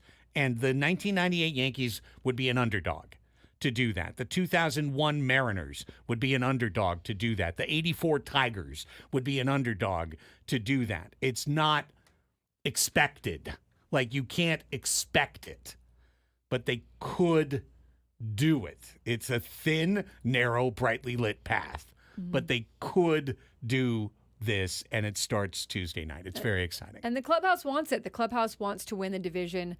But the good news is, and it's not a consolation prize by any means. It's still pretty darn great. If they don't win the division, they should still lock up even home field advantage for the wild card or the 4 seed, and the ability to still pretty much control some of their own destiny leading into that playoff week next week. We'll continue to, of course, talk Padres baseball. Tomorrow we'll do a more fulsome preview of the Dodgers series. Andy won't be here for tomorrow. No, well, neither will Braden. Braden will be in the afternoon show. We're loaning him to Gwen and Chris, 4-day loan. I mean, we'll see how it works out. But I think it'll only be a 4-day loan. Nonetheless, here's why. Because we need to have Braden stick around. Because without Braden, how do we have Braden's football segment? Right. Couldn't do it. Couldn't do it. Wouldn't be prudent. Couldn't do it. But we got some football stuff to talk about today, especially with the National Football League. As I got to cue up the music here in a second. Here comes the music for Braden's football segment. There it is. All right, there we go. A lot to talk about in the National Football League. And the first thing that I really want to talk about is just, I don't understand. I don't get it. I don't understand their model for scheduling games. Has anybody thought about this? No. Why are there only 2 afternoon games and 18 in the morning, which I know is not correct math? Yeah. You got a game on Thursday, you got 2 games on Monday, which, by the way, compete against each other. And then you load up the morning schedule and you put just 2 average games in the afternoon, 3 average games in the afternoon. Why not balance it out? Why not balance it out? I don't understand that. The product has been very interesting. I think the product has been kind of a letdown in the first couple of weeks, but you eliminate preseason games, you change the practice schedule, and everybody has so many games the regular season that's hey, well, let's get tuned up by week 6. And that's kind of what we've seen so far in the National Football League. I mean, I just assume it's as simple as East Coast teams don't want to kick off at 4:15 in the afternoon. It's a more night game, though. I mean, they all. That's all. It's usually the game of the week is the 4:15 game. Yeah, out there on the East Coast. I got one for you on our overreactions part of the football segment. Overreactions are written by Dan Graziano every week. They're phenomenal, and we'll buy or sell this one. This one will be about the Chicago Bears. Remember 3 weeks ago when the Steelers named Russell Wilson their starting quarterback ahead of Fields? Well, Wilson still has not taken a single snap as a Steeler. He injured a calf in practice ahead of week 1. Fields has started all 3 games. The Steelers have won all 3 of those games, and Justin Fields has played a bit better each week. On Sunday, Pittsburgh held off the Chargers 20-10 in its home opener. Fields was 25 for 32 for 245 and a touchdown with 1 pick, also rushed for a score. Meanwhile, Chicago Bears, who traded Fields to the Steelers once they decided to use the number 1 pick on Caleb Williams, fell to 1-2 with a 21-16 loss to the Colts in Indianapolis. Williams finally threw his first career NFL touchdown pass and his second, but he also threw 2 interceptions, took 4 sacks, and needed to throw the ball 52 times to compile 363 yards. He was 4 for 14 on passes thrown 15 or more yards downfield per ESPN research. After going 0 for 11 on such throws in his first 2 games, the Bears' offense has looked stuck in the mud since the season started, and the fans who wanted Fields to stay are surely getting restless. Buy or sell, the Chicago Bears should have kept Justin Fields instead of drafting Caleb Williams. Yes, buy. I don't know. Fine. I don't know if I buy it because it didn't seem like it was going to be. They were going to be able to do that and get the other stuff that they needed to get done for the team. But for me, like I look at Peyton Manning, 26 picks as a rookie. He threw 26 picks. You know, I'm not saying Caleb is going to be Peyton Manning, but I'm also saying he's played 3 games in the NFL. Keenan Allen hasn't been on the field but for 1. I don't know about their offensive line. I think you're right about that it's not that great. I'm not even sure about their offensive coordinator. So 363 yards, 2 touchdowns, 2 bad picks. I think it's going to happen. I mean, the argument, the qualitative argument is that if they kept Fields and drafted Joe Alt with the number 1 pick, they'd have an all-pro left tackle because the Chargers are just loving what they're getting from this kid. Yeah. I think he only gave up his first sack yesterday.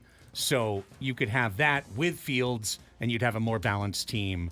And Fields is playing, currently at a level higher than Williams. Is not Justin Fields versus Caleb Williams. The comparison is if you kept Justin Fields with a better O-line, is that better than having to go through the growing pains of Caleb Williams for the next couple of years? With a bad O-line. With a bad O-line and potentially ruining that kid like we always talk about in baseball.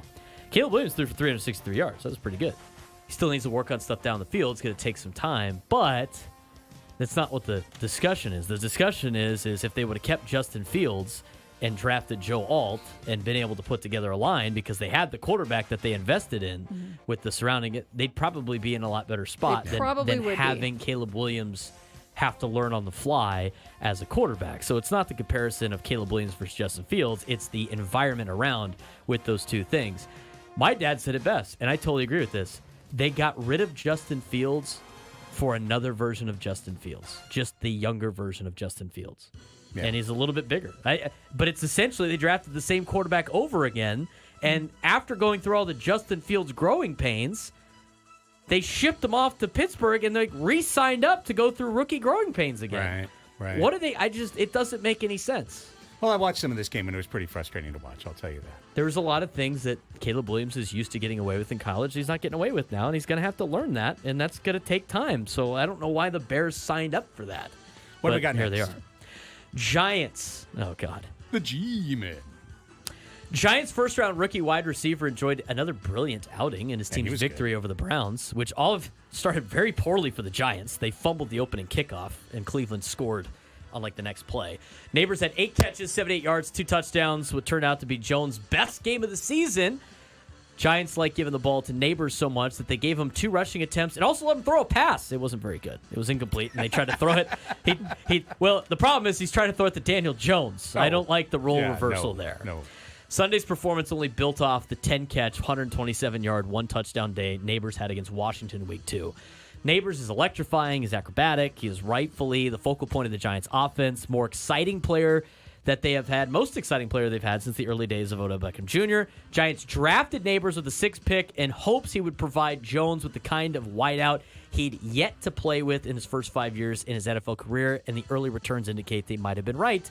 Buy or sell, Malik Neighbors will save Daniel Jones' career in New York. Career? I'm going to buy it. He's going to save his career. I'm going to sell that, but I think Neighbors is going to be terrific. And do you think he saves Daniel Jones' job? No, but I think he will so. elevate the next quarterback to new heights. It was interesting. I watched the offseason Hard Knocks with the Giants, and we basically went like, are we going to get one of these top quarterbacks? No, we can't in the draft. We're going to have to load up around Daniel Jones because he's under contract for a long time, and they went out and got him a weapon. Hopefully it does save their career, because if he doesn't save Daniel Jones' career, he wouldn't save the entire front office career. Sure. There in New York. Patriots.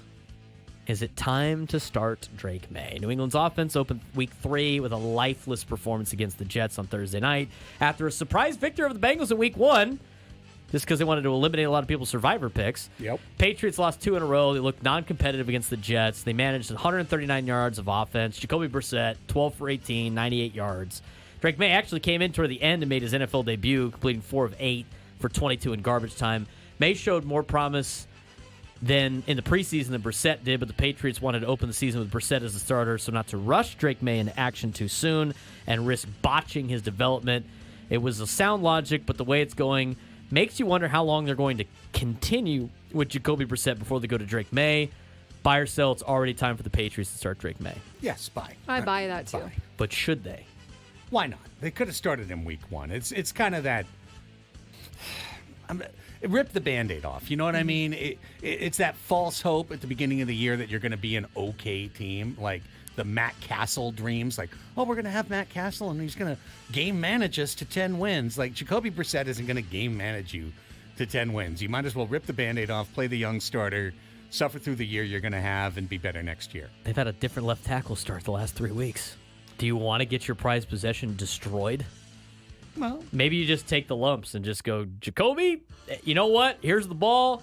Your ball game. You got the next 5 innings, buddy.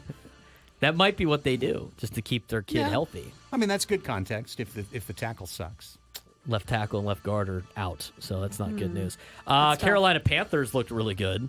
NFL news this past week of the Panthers benching Young, number 1 pick in the 2023 draft, 2 games into the season. As poorly as Young has played, the news still struck many, including Young, as a surprise. The move was panned as the latest act of impatience by a franchise that seems to lurch from plan to plan to plan to plan to plan to plan. Never appears to find the right one. But no one can argue with how much better the Panthers' offense looked with the Red Rifle, Andy Dalton. What year is this? TCU pride.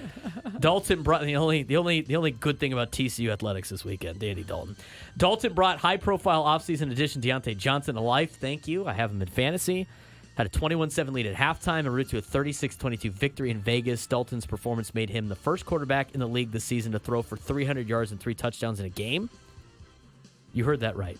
First quarterback in the league this season to throw for 300 yards and 3 touchdowns in a game. Really? Ladies and gentlemen, we have a quarterback problem in the National Football League. Yeah, no kidding. A major that used to be quarterback routine. problem. That's a topic for tomorrow or a different day. Fair or enough. like an entire podcast you can spend on how bad quarterback play has been in the NFL after the great era that we have had has retired. If Andy Dalton is putting up the best thing in 3 weeks, that's a symptom of disease. I have a lot of theories on that. Bryce Young has started his final game for the Panthers by herself. Bye. Bye. Even after one game, I mean, sell. I sell it too. I mean, what if Andy Dalton gets hurt next week? Bye. You think he's That's what I done? say. Does he get traded to Miami? Yes. I think he'll get another shot. I think he gets traded. To Miami? Maybe Miami. Miami needs a quarterback. Yeah. A new path. Red Rifle lighting people up. Eagles did really well against the Saints. They won 15-12. They actually slowed down the Saints, unlike the Dallas Cowboys. Eagles, a couple of good performances to start the year. Obviously, they gave the game away against Atlanta on Monday Night Football last week. I don't know what Sirianni was doing. But buy or sell, the Eagles will win the NFC East. Bye. I buy that. I buy that too. I don't think there's anybody really close to them right now. And I don't even think the Eagles are that. They're down in comparison to the last couple of years, but the Cowboys look awful. The Commanders aren't very good. And the Giants, tried to give the game away against Cleveland last night. Yeah, no chance. I'll take the Eagles. And we got a break, but I just want to mention something I didn't know about the Panthers. New favorite player, their running back. Have you heard of the name of their running back? Chuba Hubbard? Oh, is it Chuba? Dang. I wanted it to be Chubba. No, Chubba Hubbard. He's from Canada. Played at Oklahoma State. Chuba Hubbard. I have Never to mind. mention the I don't like him Lions' anymore. hook and ladder play, which was a Yes. thing of beauty. Let's go Lions. Mm-hmm. Lions are struggling to hold my attention. Oh, really? I'm not going to lie. They're good and solid, but They don't have a lot of flair, very blue collar. I keep bumping up against Jared Goff is just going to lose a big game. Are in the they playoffs. the Applebee's of NFL teams? Yes. Huh? They'll Maybe never it see it cursed 'em. coming. That's right. Yeah. Are they the I do love that Applebee's ad. of the Let 'em NFL? see what you're saying. Yeah, nice family pick. Oh, thank you. You're welcome. Yeah, there it is. They'll never see it coming. Applebee's of the NFL, the Why is my Detroit Lions. flashlight on? Detroit. All right, let's take a break because we got to take a break. When we come back, life on the other side of Major League Baseball. We used to live there. Life on the other side of the tracks. Teams collapsing. Teams falling apart. Teams setting negative records.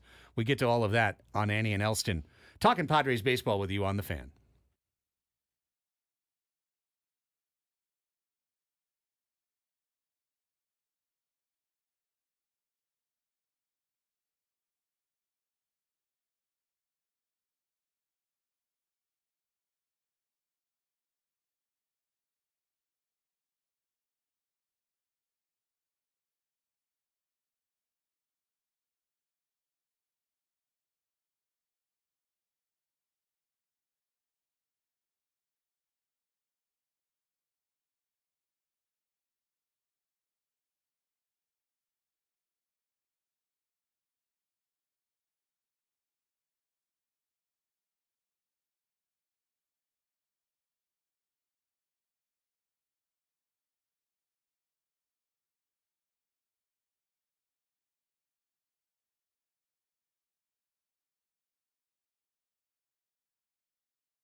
Welcome back, everybody. Football season is underway, and if you want to beat the books, you have to cash the ticket. Cash the Ticket is the podcast to help you bet smarter. Hosts Mike Valenti and Jim Costa set the stage for the weekend of football with tips and tricks to help you bet confident. Let's try that again. Got to do it again. Host Mike Valenti and Jim Costa set the stage for the weekend of football with some tips and tricks to help you bet confidently with a healthy dose of ball busting as well. That's a tongue twister right there. I was looking ahead, and the healthy dose of ball busting is what tripped me up. Follow Cash the Ticket on the free Odyssey app. Those ball busters will get you, Greg. It trips They'll catch me up on you. Especially a healthy dose. A healthy dose of that's busting your balls. Yeah, that seems, potentially painful. Find it on the free Odyssey app or wherever you get your podcasts. Cash the Ticket, bust the balls. Sweaty balls. Everyone loves my sweaty balls. That's right. Is that the end of it? Cash the ticket, bust the balls? No, I just did that myself. Oh, you added that yourself. Yeah, Okay. I was myself. like, wow, they wrote that in there? Cash the ticket, bust the balls. All right. Pause. Okay. Pause. All right. With that, we continue forward on the show. Off day for the Padres today, of course. Tomorrow in Los Angeles. Giants Diamondbacks starts today. Yeah. Padres will head up to LA today. There were several players who joined in on the Las Tucanes concert last night after the game and went on stage, including Ruben Niebla, Martin Perez, Robert Suarez, I think Luis Suarez. They all went on stage and did a little dance. Really? With the band. So it was a good time. Yeah. That's awesome. Did that get captured on Twitter? It or is anywhere? captured. It is captured. Do you want me to send it to Yeah, Braden? I would love. Yeah, Okay. please. Where Got to it. who's? Let's see if I can find it. I imagine it was aggregated, Braden. Send it. No, I got it for you. It's Well, we'll figure it out. As we go through that, let me just throw a couple things out there. Because we are on the right side of it, sweeping the White Sox was just sweeping the White Sox. It was building a 3-game lead for the number 4 seed. It was climbing within 3 games of the division lead. It was finishing a 5-1 homestand on a great note. And that's all it is for San Diego fans. For Chicago fans, this weekend was taking something that had been dreaded for months and making it official. You're the worst team in the history of Major League Baseball. The history of the sport. shout out to their social media team, which posts, you know how That was hilarious. every team does the game recap at the end? Yeah. So funny. Theirs are hilarious. Every day was something new of just like a burn of Just like, we're nope. not posting the score and like the admin running off the side of the road, and it was great. They did a great job with their social media. Post final score, go straight. Literally anything else is the exit, and the guy's taking the exit.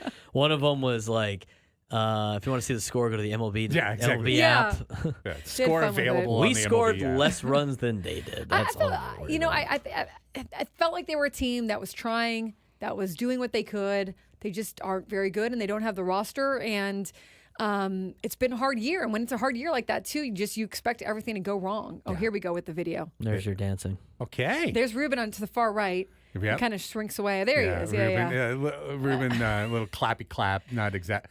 Okay, who's got the hat? Who's got the cowboy hat? I think that's Jeremiah Estrada. Solid. I think it's Estrada, Perez, Robert Suarez, and Ruben Niebla. That's now I who wish the I was 4 are. there. Yeah. Yeah. That's awesome. It is sick. Estrada, yeah. Those were the 4. Estrada, Suarez, Perez, and Ruben Niebla. Isn't that fun? Awesome. Yeah. This team is having so much fun. They are. They are so much fun. The White Sox are no fun. Adam is right in the chat saying, well, they only tied the record. Guys, there's 6 games left. They're I going to think win they'll 6 break the straight? record. They're going to win 6 straight? No. Sure about that? They're going to finish probably with 100. Here's the thing. They host the Angels for 3 games. So they've got that shot because the Angels stink. And then they got Baltimore the last weekend of the year. And there's at least a decent chance that Baltimore's still playing for something at that point. Because they're such a slouch of a team. Right. Like, they're going to lose at least 124 games this year, if not 125 games this year, if not 126 games this year. That's the deepest that they can fall. But Just a thought about. Oh, and sorry, I got that backwards. I was skipping the Twins. Sorry, they finish at Detroit. The White Sox finish at Detroit. Tigers are fighting for a playoff spot. So, okay. Here's another one. 2021 is one of the things that scarred us as Padres fans, just like 2023. I was actually going back yesterday prepping for the Padres Hot Tub episode, and we went back to revisit our optimism picks. And it was so jarring to go back to listen to us talk Padres baseball. And if we pulled up some of our shows, it would be the same thing. Listening to us talking Padres baseball at the beginning of March, when there's no Cease trade, there's no Arise trade. Like we're coming off of last season.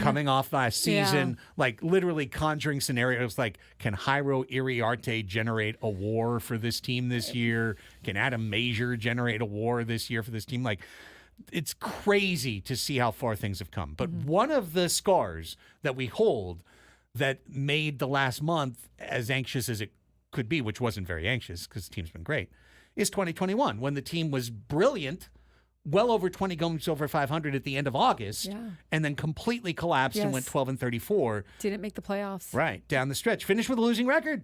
Finished 79-83. There were 20 games over 500 that finished with a losing record. Crazy to think about. Right? Yeah. Well, in Minnesota, it's happening.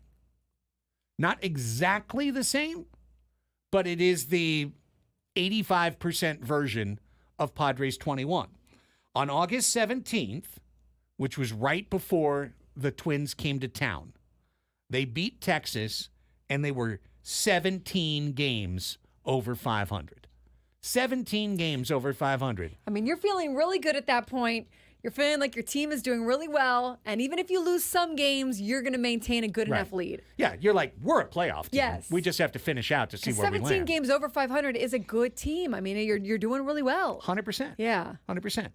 Since that day, the Twins have played 33 games, and they are 11-22. 11-22. Do we know what happened? Did they lose a lot of pitching, or they just... Pitching fell apart a little bit. Haven't had the back-end relief that they had in past years.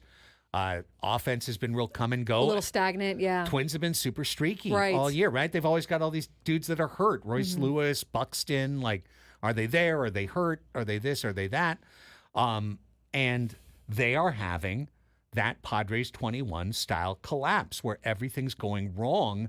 And they're looking up at teams. Now the Tigers have passed them in the standings. They host Miami to try and turn things around. This is where I got mixed up a minute ago.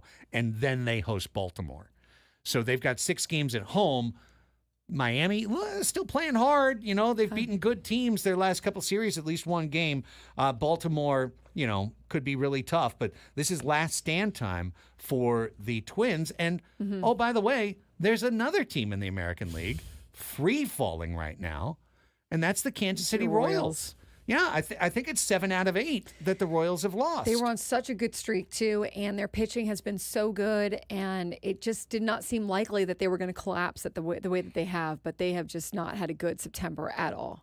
Yeah, and it's because their offense is filled with dudes with sub 300 on base percentages. That's another one where, like the Mariners, you look back and you're like, man, the pitching was so good, and if you just could have gotten some more runs across, those will be some frustrating ones. They have lost 7 games in a row.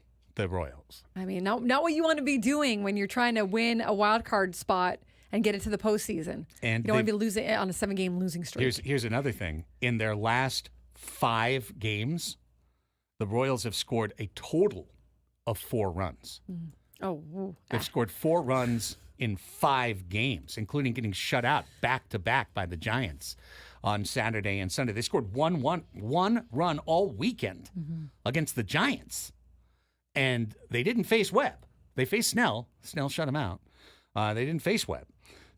Roop shut him out on Saturday. So, and now you're going to have the Nationals and the Braves. They're finishing the season with the Nationals and the Braves. I mean, you better get some dubs. But here's the funny thing. The National League has turned out to be this sicko monster league where you've got an 85-win Braves team that's 2 games out of a playoff spot. And you could easily see an 88 or 89 win team miss the playoffs altogether in the National League. In the American League, an 81 win Twins team is one game behind 82 win Detroit and Kansas City. So it's completely flip-flopped year over year. Last year, the National League let in an 84 win playoff team. This year, it looks like the American League is going to let in a team like that. And it's even flip-flopped from the start of the season when the American League looked like it was really pretty dominant for the most part, and the National League was kind of struggling, and now you see the National League looking stronger. So going to make for an exciting week here and then into the postseason, then also, with World Series matchups and how that goes, because it's some good teams there still for sure in the American League, but the National League right now is looking to be pretty much a juggernaut.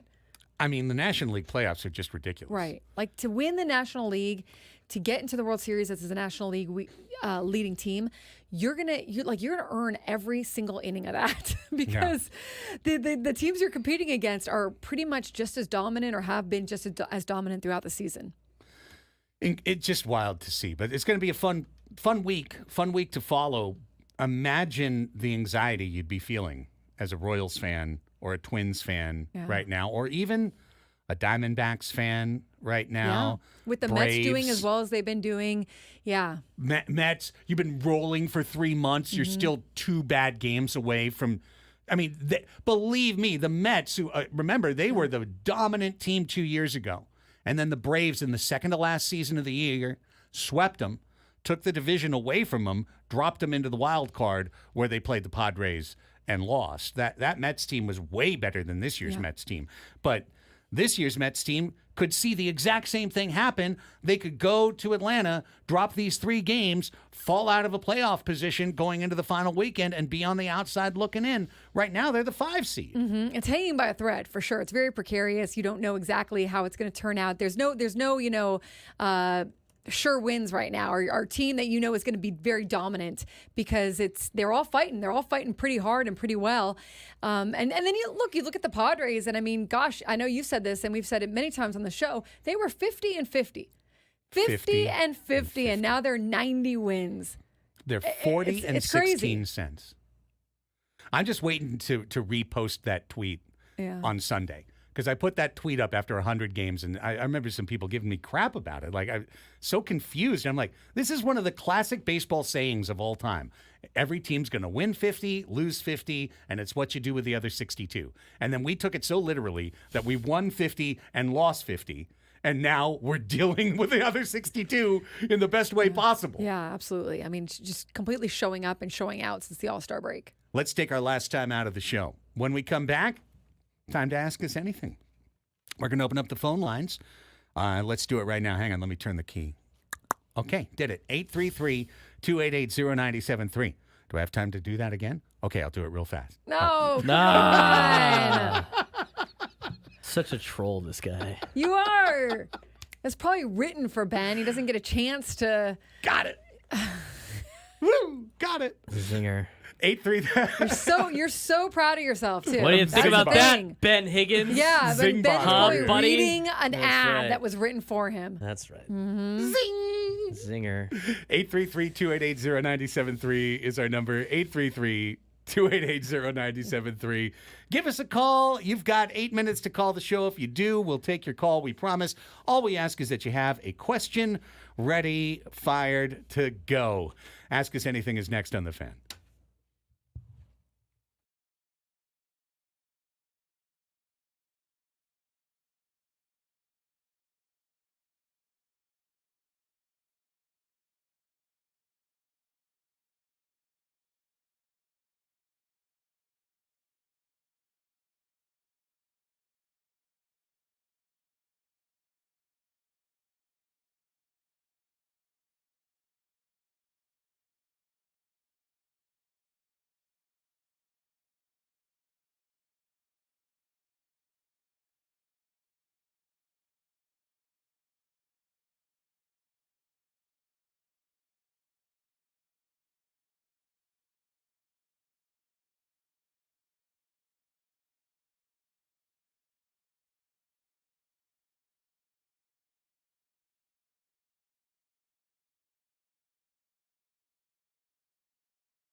Annie and Elsten, we got some calls lined up, so I want to get right to it. Let's go ahead and hit the bumper.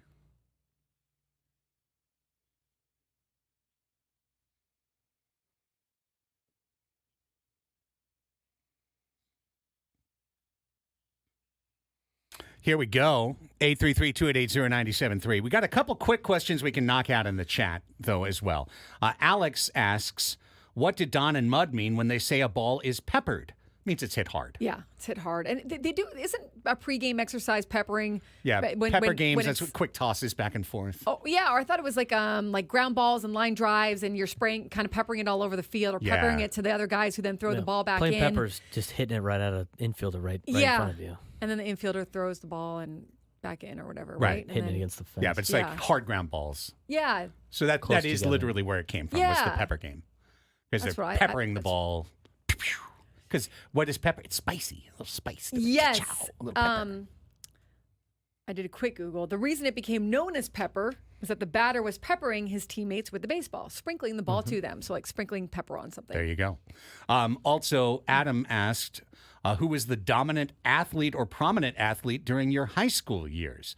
Well, I can just knock this one out. At Long Beach Poly, Willie McGinnis was the dominant, prominent athlete on our campus. He was the defensive lineman that tore the Moore League apart, and also our center in basketball. He went on full scholarship to USC, where he was an All-American, and then went on to win 3 Super Bowl championships with the Patriots. Tyus Edney was the point guard there and went on to win a national championship at UCLA and then play for the Boston Celtics in the pros. So those would be my guys. Coach at USD.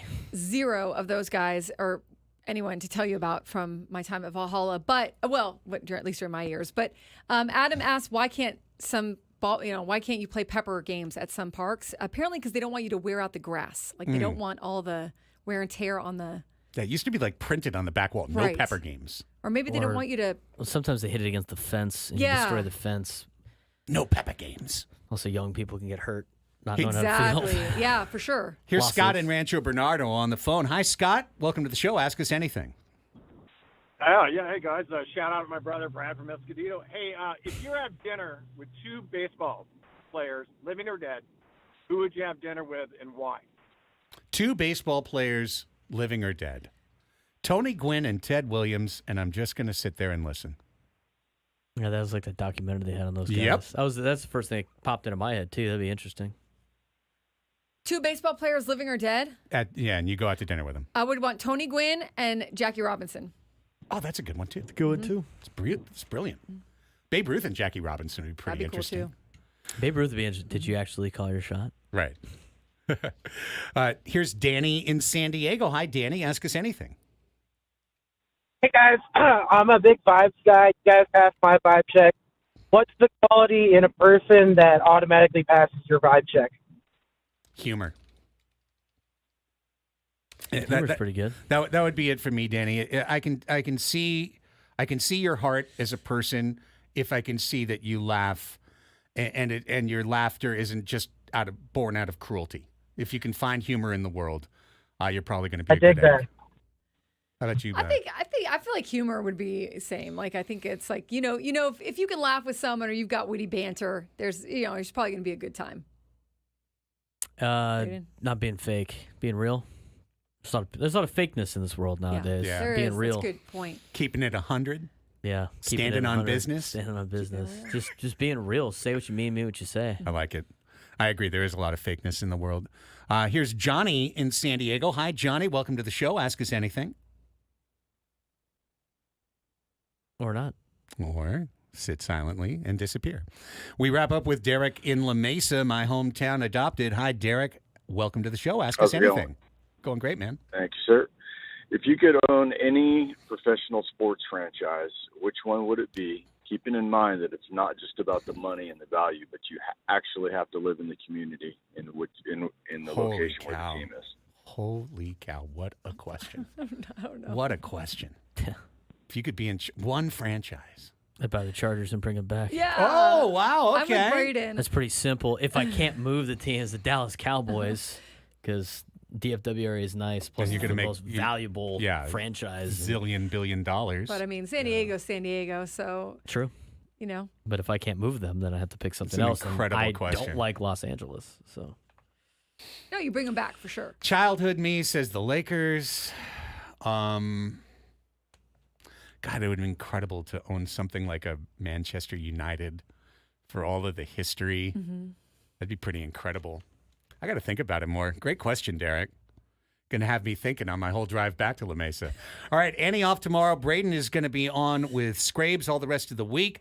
I'll be back with you tomorrow at 10. Up the pods. See ya. Bye.